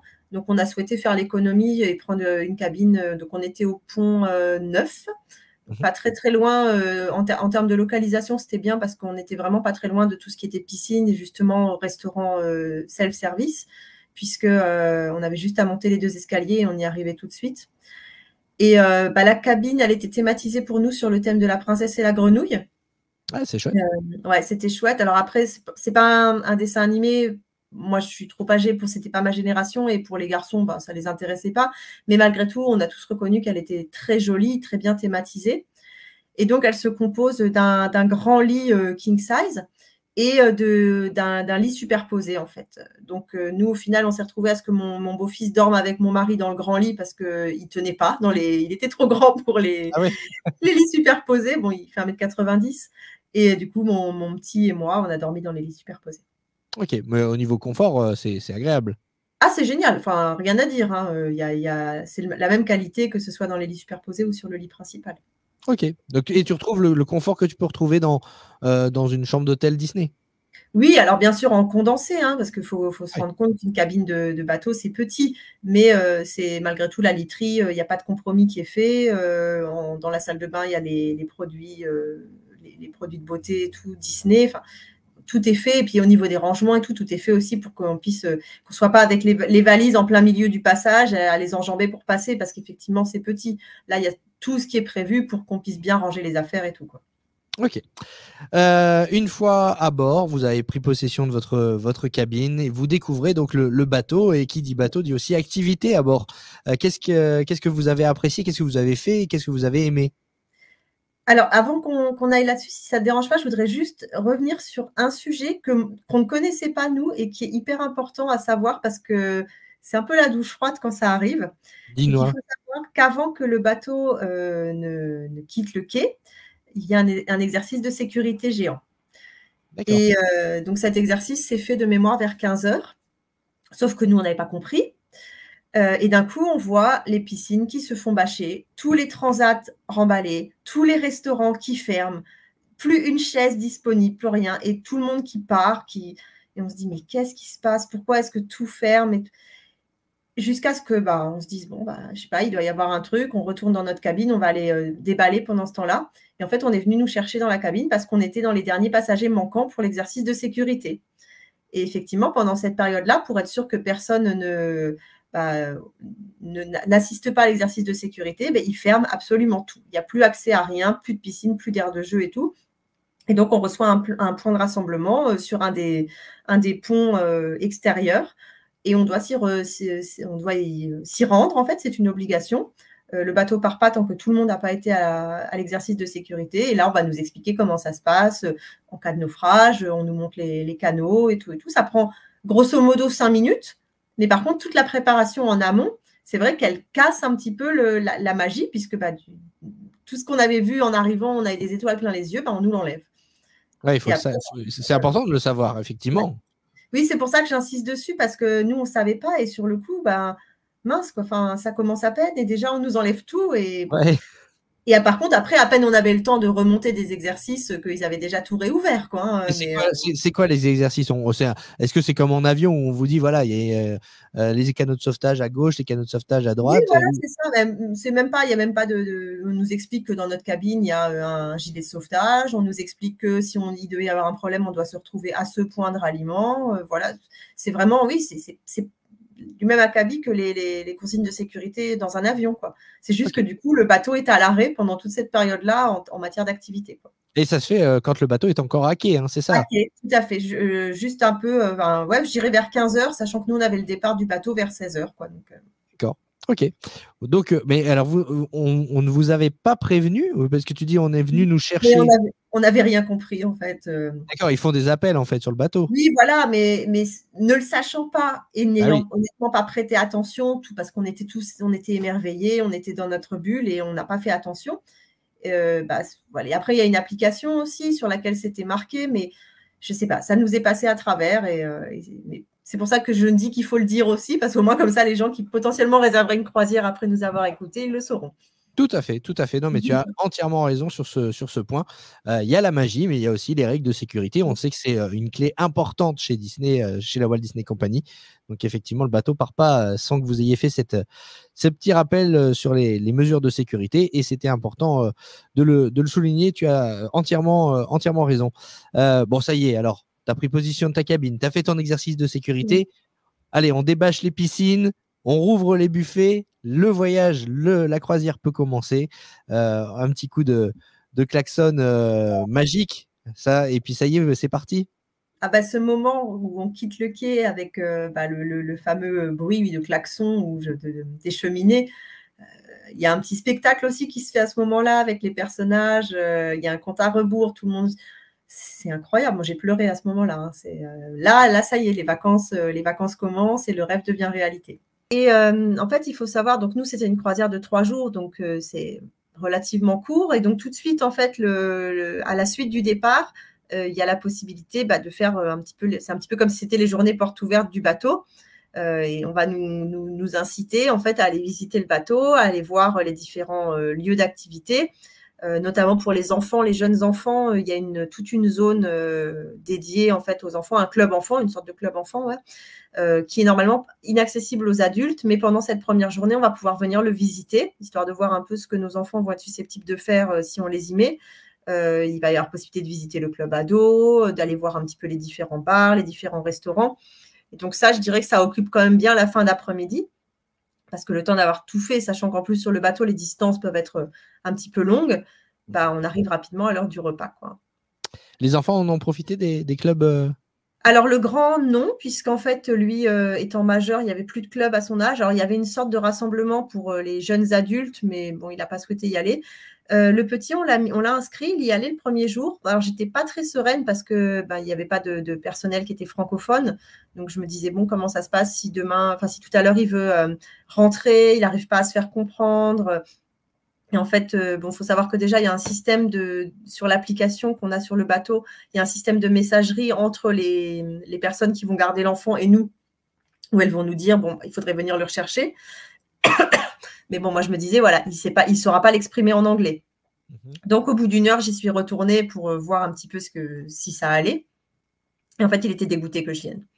Il m'a dit, mais pourquoi tu es déjà là je saurais déjà dire quand je veux que tu repars, quand tu viennes. Parce qu'en fait, pour lui qui est fan de coaster, il était en train de créer un parcours sur Big Thunder Mountain qu'il allait ensuite charger dans un simulateur, en fait, pour recréer l'attraction.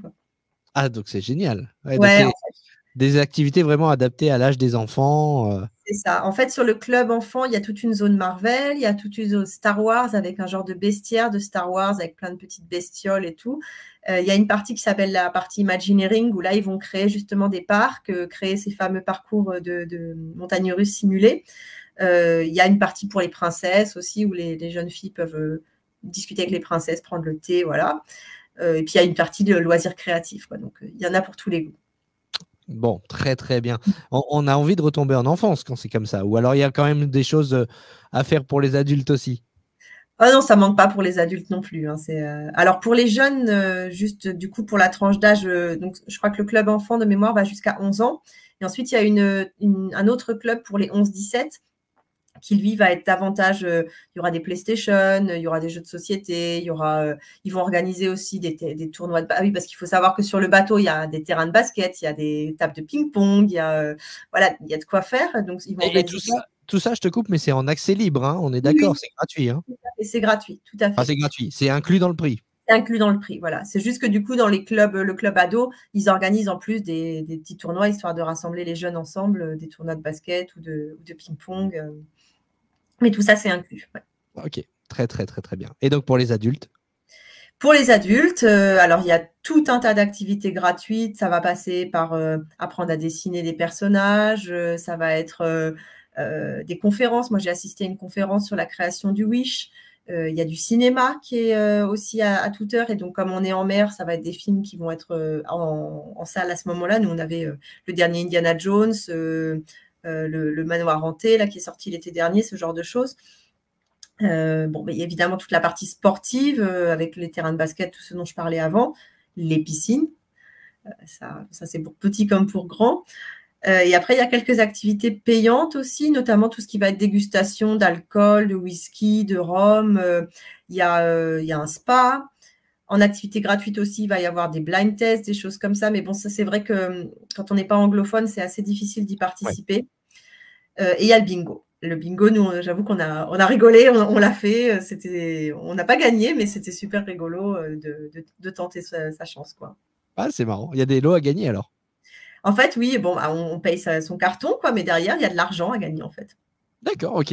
Ah oui, donc il n'y a pas de casino sur les bateaux de croisière Disney comme il peut y en avoir sur d'autres bateaux de croisière, mais on peut quand même tenter sa chance pour gagner une petite somme. Bingo, tout à fait. C'est le seul jeu d'argent, en fait, sur le bateau. Ok, ouais, c'est rigolo, effectivement. Bon, parfait, bah, c'est cool. En tout cas, sur les activités, tu vois quelque chose à rajouter? Peut-être juste sur les piscines, parce que c'est vrai que je ne me suis pas trop attardée sur ce qui était piscine et toboggan. Donc, il y a de mémoire 5 ou 6 bassins sur le Wish. Ils sont construits un petit peu en mode en terrasse, en escalier, quoi, avec un bassin principal et puis des bassins un peu plus annexes. Il y a 2 toboggans, un toboggan classique et un toboggan qui s'appelle l'Aquaduck et qui est l'Aquamouse et qui est en fait c'est plus un genre de dark ride qu'un toboggan, puisqu'en fait on va voir des petites images des cartoons de Mickey, des nouveaux Mickey pendant son parcours avant d'être lâché sur un courant d'eau et de faire le tour du bateau dessus. Mais c'est assez rigolo. Par contre, il y a toujours beaucoup de queues. Et au niveau de la partie pour les adultes aussi, il faut savoir qu'il y a un espace réservé aux adultes où les enfants de moins de 18 ans n'ont pas le droit de rentrer, qui se trouve à la poupe du bateau et où il va y avoir un jacuzzi, un bar à cocktail. Voilà. Et là, c'est vraiment réservé aux adultes. Parfait. Ouais, ça donne vraiment envie. Pour ceux qui nous suivent sur notre chaîne YouTube, on va évidemment, on vous propose des images de ces activités, de cette vie sur le bateau, sur le Disney Wish. Donc ça va sûrement vous donner envie. N'hésitez pas d'ailleurs, hein, si vous nous écoutez en audio, à venir faire un tour sur notre chaîne YouTube, même si vous regardez pas spécialement les épisodes en format vidéo, vous pouvez toujours rajouter un petit pouce et activer la cloche, vous abonner à notre chaîne, ça nous fait extrêmement plaisir et ça nous permet aussi de grandir. C'est une façon de nous soutenir. Après les cabines, après les activités à bord, on va parler maintenant des activités à l'extérieur. Est-ce que tu as fait des escales ou sur 3 jours, il n'y a pas d'escale? Non, il y avait 2 escales. Donc, la première s'est faite à Nassau, la capitale des Bahamas. Ça s'est trouvé être le jour où il pleuvait énormément. Donc, nous, on est sortis, mais on est rentrés assez vite parce qu'en plus de ça, on n'a pas forcément eu une très bonne première impression de Nassau. Ça nous a… En fait, à peine sortis du bateau, on s'est fait alpaguer par T'es pas la première à le dire. Ouais, voilà. Et puis, en plus de ça, il s'est trouvé que le jour où on y était, il y avait une manifestation qui était réprimée de façon assez costaud par la police locale. Donc, ça donnait pas très envie, en fait, d'aller se balader dans les rues. Ouais, ça casse un peu la magie. Voilà, c'est pas grave, on est remonté sur le bateau. Je sais qu'à Nassau, il y a beaucoup de gens qui en profitent pour aller visiter l'hôtel Atlantis, qui est cet hôtel, une espèce de château un petit peu, qui existe aussi à Dubaï d'ailleurs, où il y a un gros parc aquatique. Donc ça, c'est une des activités qui est beaucoup réservée à Nassau. Et puis après, la deuxième escale, c'était Castaway Cay. Ah, l'île Disney, donc la première île Disney. Voilà. Et alors tu sais que tout à l'heure, je te disais que j'avais vécu un des plus beaux jours de ma vie pendant ce séjour. C'était cette journée-là. Alors, pourquoi? Est-ce qu'on peut en savoir un peu plus? Castaway Cay, c'est un petit paradis sur Terre. Il n'y a pas d'autre mot. C'est-à-dire que on descend. Quand on est arrivé, en fait, on a vogué vers Castaway Cay pendant la nuit. Et quand on est arrivé le lendemain matin, quand on s'est réveillé, on était déjà à quai, en fait. Pourquoi? Parce que tous les castes du bateau descendent le temps de la journée sur l'île pour servir sur l'île. Donc, il faut arriver tôt pour tout préparer avant que nous, on puisse descendre. Donc, je crois qu'on a pu descendre vers 10h, quelque chose comme ça. Puis alors, à partir de ce moment-là, c'est magique. C'est l'île paradisiaque telle qu'on se l'imagine, avec la petite musique dans le fond, le sable jaune, l'eau couleur turquoise. Il y avait des personnages qui se promenaient dans leur tenue spécifique avec qui on pouvait faire des photos. Il y a une espèce de zone avec des toboggans pour les enfants immergés dans la mer, dans laquelle ils peuvent la rejoindre à la nage, en fait, et puis enchaîner les toboggans. Et puis, je sais pas, il y a un art de vivre, un charme dans cet endroit, c'est incroyable. Nous, on a fait du snorkeling pendant des heures et des heures. On a vu Parce qu'en fait, ce qui est très sympa, c'est que c'est dans un lagon. Et dans ce lagon, ils ont immergé des statues.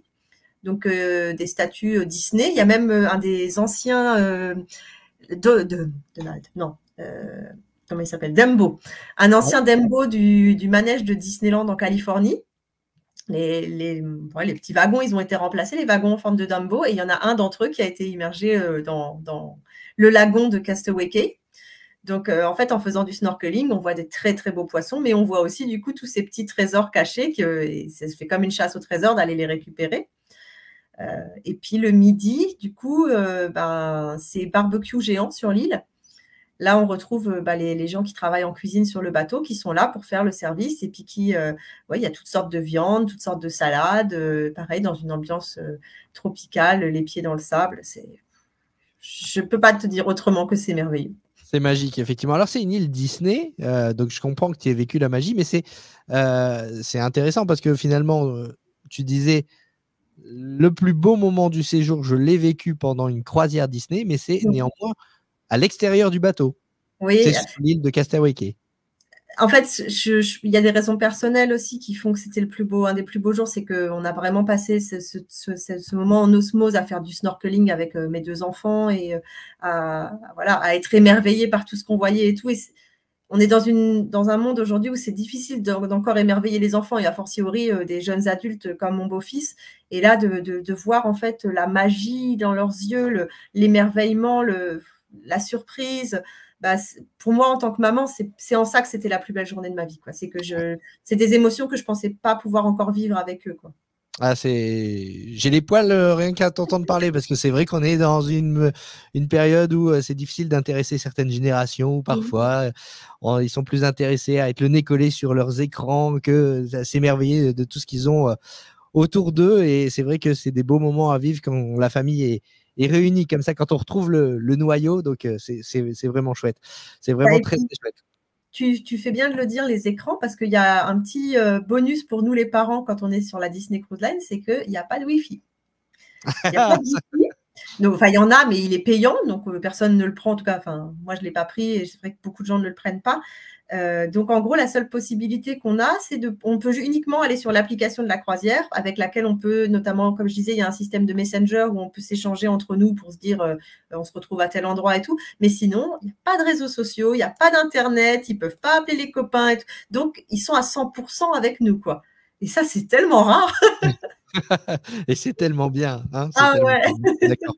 Bon, après, je ne suis pas le plus irréprochable là-dessus. Si ma femme entend ce podcast, elle va dire attends, tu dis ça, mais tu es le premier à être sur ton téléphone. Ah non, mais nous aussi, bien sûr, nous aussi en tant qu'adultes. Mais ce côté déconnexion forcée, au final, c'est un plus. Ça fait du bien. Ça permet de se reconnecter à l'essentiel. C'est vrai. C'est vrai. Et juste petite question avant que j'oublie. Les activités telles que la plongée, là, le snorkeling, est-ce que ce sont des activités encadrées ou vous êtes libre? Non, on est libre. Alors, il y a possibilité de récupérer des palmes et des tubas sur l'île. Nous, on avait amené les nôtres, mais c'est possible d'en récupérer. Après, sur l'île, il faut savoir aussi qu'il y a tout un tas d'activités payantes. On peut partir au large, on peut faire du parachute ascensionnel, on peut partir faire de la plongée en haute mer. Mais en fait, l'île, elle se suffit à elle-même. Il y a un truc qui pourrait être sympa aussi, mais moi, je n'ai pas osé le tenter parce qu'il faisait vraiment trop chaud. Il y a ce qu'ils appellent le 5K, donc c'est 5 km autour de l'île. Et donc, c'est de la course à pied, en fait. Et à l'issue, on reçoit une petite médaille. Okay. Donc ça, je trouve que c'est sympa aussi parce que ça fait un souvenir qui pour le coup est gratuit, puisque c'est juste le fait, il faut juste avoir couru ou marché ces 5 km et ensuite on reçoit la petite médaille, c'est un joli giveaway, quoi. Ah oui, complètement, ça fait un truc à ramener à la maison plutôt sympa, et on est toujours fiers de le montrer. Ouais. Bon, c'est cool. Donc Castaway Cay, donc Nassau un petit peu moins bien par rapport à la météo et puis par rapport à l'atmosphère qui régnait, mais donc on a bien compris ton coup de cœur pour Castaway Cay, le barbecue, la plongée, les rencontres avec les personnages Disney, c'est un petit moment hors du temps finalement. Tout à fait. Après, sur Castaway Cay, il y a aussi, sur le même principe que sur le bateau, il y a une zone réservée aux adultes, interdite aux enfants, donc qui, elle, est un petit peu plus éloignée par rapport à l'endroit où est amarré le bateau. Mais bon, c'est bon à savoir aussi peut-être pour les gens qui veulent, qui voyagent en couple et qui n'ont pas forcément envie d'être sur la plage où il y a les enfants qui peuvent être un peu bruyants. Nous, on n'y est pas allés, hein, mais voilà, en tout cas, ça existe. Ok, c'est bon à savoir, effectivement. On va terminer par le dessert, finalement. On a parlé des activités, on a parlé des cabines, on va parler des restaurants à bord du bateau, parce que je le disais, ça fait partie de l'expérience aussi d'une croisière. On peut manger à n'importe quelle heure de la journée, tu le disais, ça change au fur et à mesure de la journée. Hein. Le matin, je crois que le matin et le midi, ce sont des buffets, hein, c'est ça C'est qui ça. évoluent. En tout cas, sur le Wish, il y a donc 2 endroits, 2 buffets. Il y a le Marceline Market, qui est un buffet à l'intérieur, on va dire. Et puis, il y a, alors le nom m'échappe, mais celui qui est près des piscines, ou ce que j'expliquais tout à l'heure avec les petits cabanons. Et donc, au Marceline Market, c'est un peu le même principe dans le sens où c'est des stands où on va pouvoir aller chercher sa nourriture, mais il y aura un petit peu plus de choix. Et ça peut être, par exemple, il y a un stand de fruits de mer, en fait, qu'il ne va pas y avoir en extérieur, des choses comme ça. Et donc, pour le petit déjeuner, ça se passe au Marceline Market exclusivement. Donc là, c'est petit déjeuner, tout ce qu'on peut imaginer de manger au petit déjeuner, ils l'ont. Et après, pour le midi, il y a donc le deuxième qui ouvre aussi, celui qui est près des piscines, aussi pour des questions de praticité pour les gens qui sont sur le transat et qui veulent juste aller grignoter un truc. Et puis, je crois qu'à partir de peut-être 14h30, les restaurants en tant que tels ferment. Le Marceline Market ferme complètement. Et l'autre, en fait, celui au niveau des piscines, va encore proposer des petits gâteaux, des glaces, des choses comme ça. En tout cas, nous, c'était comme ça quand on y a été. En fait, l'épisode parle de combiner un séjour à Walt Disney World et une croisière, mais on va quand même le souligner, effectivement, quand tu parles comme ça et qu'on t'entend, on comprend bien qu'une croisière, c'est une expérience en tant que telle qu'on peut vivre même en dehors, même si vous ne faites pas un séjour à Walt Disney World, vous pouvez aller faire une croisière Disney, vous ne serez pas déçus. Et je suis curieux de savoir, toi, si tu repartais, si tu recombinerais ou si tu ferais l'un ou l'autre. Je te poserai la question en fin d'épisode et on verra la réponse que tu nous donnes. Donc, les buffets le matin, le midi, l'après-midi, on peut encore grignoter. Et le soir, donc, ce sont des restos à table, hein, c'est ça? C'est ça. En fait, le soir, on va être sur un principe de rotation. Donc, il faut savoir qu'en fait, au moment où on fait sa réservation, on va choisir si on veut être sur la première rotation ou sur la deuxième rotation. La première rotation, c'est à 18h30 et la deuxième est à 20... Non, 18h et la deuxième est à 20h. Et de cette rotation va dépendre le créneau que vous aurez pour aller voir les spectacles. Parce que ça, c'est aussi un gros morceau dont on n'a pas parlé pour le moment, mais les spectacles sur les cruises, c'est aussi quelque chose d'incroyable. Donc, nous, on est français, 18h, ça fait tôt pour manger. Donc, on avait choisi la deuxième rotation de 20h. Donc, on avait le spectacle à aller voir à 18h. Et donc, nous, sur une croisière de 3 jours, on a fait un resto différent chaque soir. Puisqu'il y a 3 restos qui sont gratuits. Et après, il y a des restaurants qui sont en supplément, qu'on peut prendre, des restaurants un petit peu plus haut de gamme qu'on peut prendre en plus. Mais bon, nous, sur 3 jours, voilà, c'était parfait de pouvoir tester chaque soir un resto. Nous, le premier soir, on a été à Arendelle, qui est, comme son nom l'indique, un restaurant sur le thème de la Reine des Neiges. Et c'est une expérience, alors nous, c'était notre expérience favorite dans les 3 qu'on a faites parce que c'est un dîner-spectacle, en fait. Et en même temps qu'on mange, on va assister aux fiançailles de Anna et Christophe. C'est ça, hein? Oui, c'est Christophe. Oui, c'est ça. Je confonds toujours le nom du reine et le nom de... Donc, Anna et Christophe. Et en fait, ça va être le maître de cérémonie, c'est le vendeur, le marchand dans la Reine des Neiges 1. Donc, qui a une grosse voix et tout. Et en fait, ils vont enjailler la salle pendant toute la durée de la soirée. Donc, c'est bruyant. Hein. C'est clair que nous, par exemple, on avait des personnes âgées à côté de nous. Clairement, c'était trop pour elles. Mais pour nous, c'était génial. On chantait les chansons. Et puis, comme on est très nombreux, de plein de nationalités différentes, tout le monde chantait dans une joyeuse cacophonie, chacun dans sa langue.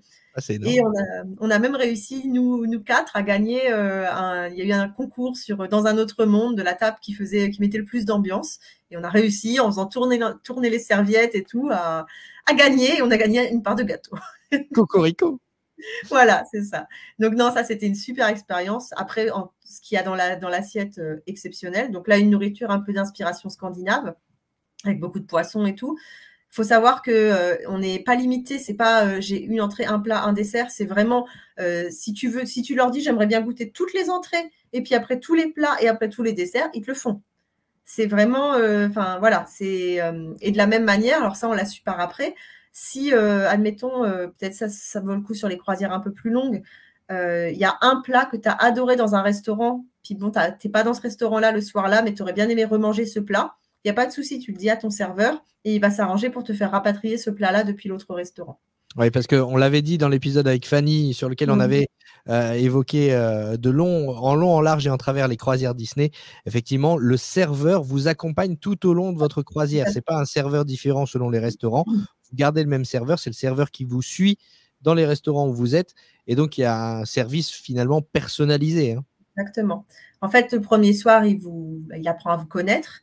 Et le soir d'après, nous, par exemple, les enfants, Simon prend du jus de pomme, Hugo prend de l'ice tea. Le soir, quand on arrivait à notre table, ils avaient déjà leur verre de jus de pomme et d'ice tea qui les attendait.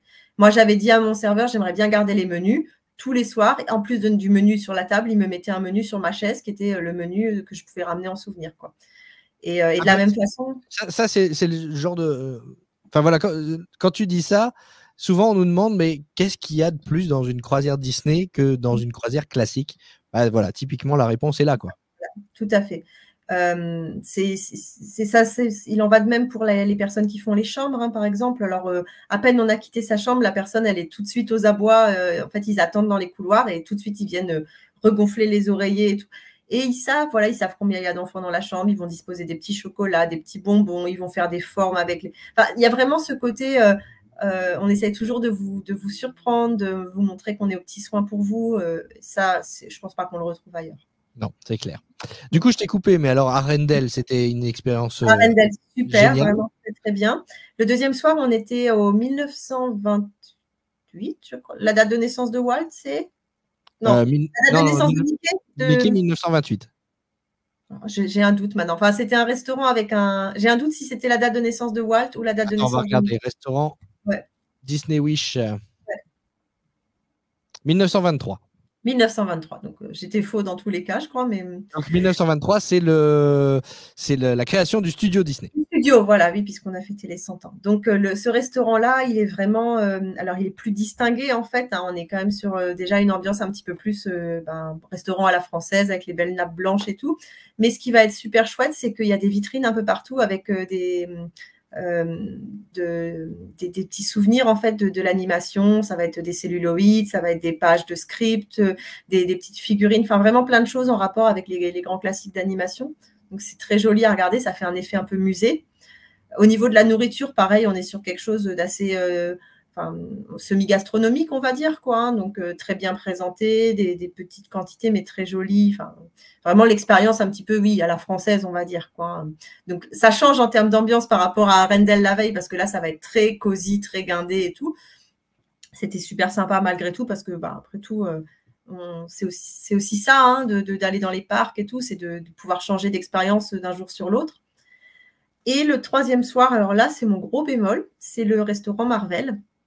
Alors déjà, j'ai pas apprécié l'ambiance. Enfin, c'est froid en fait. Hein, c'est comme c'est Marvel, quoi. Donc c'est relativement froid, un petit peu industriel comme ça. Et puis alors surtout, pour le coup, on parlait tout à l'heure de déconnexion. C'est un restaurant où il y a des écrans absolument partout et qui vont diffuser de façon régulière des appels du Shield, des présentations de super-héros, des choses comme ça, qui vont se connecter aux Avengers Campus dans les différents pays du monde. Et donc, en fait, tout le monde a les yeux sur les écrans.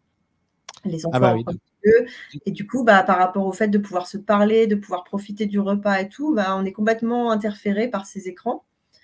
En termes de nourriture, pareil, je n'ai pas de souvenir précis, mais c'était celui qui m'avait le moins convaincu. Et en termes d'animation, il y a plusieurs super-héros. Alors, je crois qu'il y avait Ant-Man et Spider-Man qui étaient venus. Mais bon, moi, je ne suis pas très sensible à Marvel d'une manière générale, mes enfants non plus.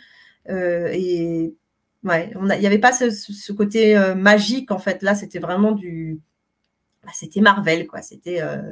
soit on est dans l'univers et dans ce cas-là, on est réceptif, soit on ne l'est pas. Et c'est comme aller à l'Avenger Campus à Disneyland Paris. Ouais, voilà quoi. Ouais, soit on accroche, soit on n'accroche pas. Je comprends. Ça. Bon, alors, c'est dommage que ça se soit fait dans ce sens-là. Vous avez terminé le séjour par une, entre guillemets, une mauvaise note, quoi. Oui, en fait, clairement, là, en l'occurrence, sur une croisière 3 jours, on n'a pas le choix de la rotation. Je ne sais pas comment ça se passe sur les croisières plus longues, si on peut demander à faire 2 fois tel resto ou pas, ça, je ne sais pas du tout. Mais dans tous les cas, moi, ce n'est pas un resto qui m'a marqué, quoi. Oui, et tu nous disais, Madeleine, que vous aviez le service, le deuxième service, parce que vous alliez voir les spectacles avant, c'est ça, de manger.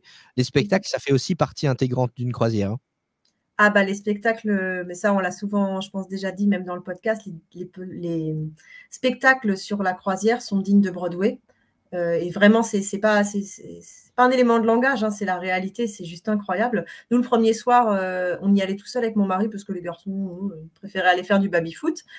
Et puis, on était tellement émerveillés en sortant par la qualité du show, parce qu'il y a de tout. Il y a des danseurs, il y a des musiciens, il y a des chanteurs, il y a de la pyrotechnique, il y a des effets. Enfin, c'est juste incroyable. Et donc, on a essayé de les motiver pour le lendemain. Et le lendemain, c'était, que je dis pas de bêtises, La Petite Sirène. Et là, quand ils ont entendu la personne qui faisait Ursula chanter, ils étaient convaincus, quoi. Et effectivement, malgré le fait que c'était tout en anglais, les dialogues et tout, comme on connaît l'histoire, qu'on connaît les chansons, c'est pas gênant, même pour des enfants qui parlent pas la langue. Et le troisième soir, on avait Aladdin, et pareil, incroyable, la personne qui faisait le génie. Je dirais pas qu'il était à la hauteur de Robin Williams, mais on était vraiment pas loin en termes de prestations et de qualité d'interprétation. Donc non, c'est également un gros argument à la faveur des Disney Cruise Line, c'est la qualité des spectacles qui est juste oufissime. C'est mieux encore que ce qu'on voit dans les parcs, pour donner une ordre d'idée, quoi. Oui. Moi, j'adore le spectacle du Roi Lion à Paris. Je trouve magnifique, mais il n'est pas au niveau de ce que j'ai vu sur les croisières. Ah oui, c'est une raison de plus pour monter à bord d'un bateau de croisière Disney. Donc La Petite Sirène le deuxième soir, le troisième soir Aladdin, et le premier soir, c'était quoi du coup ? Le premier soir, c'était un spectacle un peu hybride avec plusieurs personnages de l'univers Disney et avec Dingo et Minnie, parce qu'il faut savoir que sur le Wish, c'est Minnie la capitaine. Donc, il y avait la capitaine Minnie et Dingo qui animaient un peu le show, quoi. Ok, très bien, parfait. Ouais, non, c'est vrai que c'est très réputé les spectacles sur les bateaux de la Disney Cruise Line. Ok, bah écoute, je pense qu'on a fait le tour, hein, sur les croisières Disney et sur la façon de combiner donc un séjour à Walt Disney World et sur les bateaux de la Disney Cruise Line. Alors justement, j'avais dit que j'ai vraiment envie d'entendre ton avis là-dessus. On disait, on peut combiner, mais on peut aussi faire l'un ou l'autre. Et c'est une expérience à chaque fois à part entière. Est-ce que toi, sur un prochain séjour, tu combinerais à nouveau, ou alors tu repartirais juste pour Walt Disney World ou juste pour une croisière? Est-ce que ça t'a donné envie de faire une croisière plus longue et de, par exemple, squeezer Walt Disney World? Alors, non, enfin, je recombinerai pas les deux, parce que si je devais refaire une croisière, je la referais pas forcément au départ de Port Canaveral. Moi, je suis plus attirée, alors soit par les croisières dans le nord de l'Europe, soit carrément sur les croisières de la côte ouest qui vont aller vers Hawaï ou qui vont aller vers le Mexique. Donc, du coup, de facto, ce ne serait pas combiné avec un séjour au parc. Et puis là, si je retourne à Walt Disney World, j'y retourne en mode je connais, presque en mode child, en fait. Je fais ce que j'ai envie de faire, je profite des restos, je profite de l'ambiance. Donc, je serai dans un autre état d'esprit, en fait. Je ne me vois pas... ce ne sera pas le truc où je dis presque je bourre tout ce que je peux dans ce séjour parce que je ne sais pas si j'y retournerai. Là, maintenant, c'est une certitude, j'y retournerai un jour. Donc, à partir de là, il n'y a pas d'obligation à recoupler les deux, quoi. Je vais te poser la question de façon différente. Pour un premier séjour, quelqu'un qui n'est jamais allé ni à Walt Disney World, ni sur une Disney Cruise Line, est-ce que tu conseillerais sur un premier voyage de combiner les deux pour avoir un petit peu de chaque, ou alors de faire un séjour Walt Disney World et de retourner plus tard pour faire une Disney Cruise Line? Non, très honnêtement, je conseille de combiner les deux. Parce qu'encore une fois, c'est un voyage, on ne sait pas combien de fois on va le faire dans la vie, donc autant le faire à fond. Et puis, c'est tellement triste quand on quitte Disney World. On a tellement le cœur brisé que là, la transition se fait quand même plus en douceur quand on sait que derrière, on enchaîne sur une croisière. En fait, ça permet Parce que sur la croisière, et c'est peut-être aussi quelque chose, alors nous, on est ici, on est sur ce podcast, on est tous fans Disney, mais c'est un message aussi à faire passer si par exemple, demain, vous voulez partir avec votre conjoint qui, lui, n'est pas du tout fan Disney, on est dans un univers Disney et tout, mais ça reste par petites touches. C'est pas une overdose. On n'est pas... on bouffe pas du Mickey du matin au soir, en fait. Et du coup, quelque part, ça permet cette transition de passer du Disney World, où là, c'est du full Disney tout le temps, à la croisière où déjà il y a des choses qui sont un petit peu plus neutres et tout, avant de devoir refaire les bagages et rentrer chez soi, quoi. Eh oui, mais on rentre pour mieux repartir et on vous emmène tous les 15 jours à Walt Disney World à travers ce podcast et puis tous les jours à travers nos réseaux, notre site internet gowdw.fr. Merci beaucoup Madeleine d'avoir été avec moi aujourd'hui pour donner envie et puis apporter tous les conseils pour ceux qui souhaiteraient donc combiner un voyage à Walt Disney World et une Disney Cruise Line. Avec plaisir, quand tu veux à nouveau. Merci à toi. Merci, salut. Et merci à vous de nous avoir suivis. GoWDW, c'est un podcast, mais pas seulement. C'est aussi un site internet, gowdw.fr, sur lequel vous retrouvez toutes les informations utiles pour préparer votre séjour à Walt Disney World. Vous pouvez aussi nous suivre sur les réseaux sociaux, Facebook, Instagram, pour suivre toute l'actualité, les photos, les anecdotes sur la destination. Sans oublier la chaîne YouTube, GoWDW, pour rêver en images et suivre les épisodes du podcast en format vidéo. N'oubliez pas de mettre un pouce bleu et de vous abonner. Et si vous appréciez l'aide qu'on vous apporte dans nos podcasts, sur notre site internet ou nos réseaux sociaux, vous pouvez nous soutenir de différentes façons. Le lien pour vous abonner ou pour faire un don libre est disponible en description de cet épisode. Some imagination, huh? D'avance, merci et à bientôt sur GoWDW pour préparer votre séjour magique à Walt Disney World.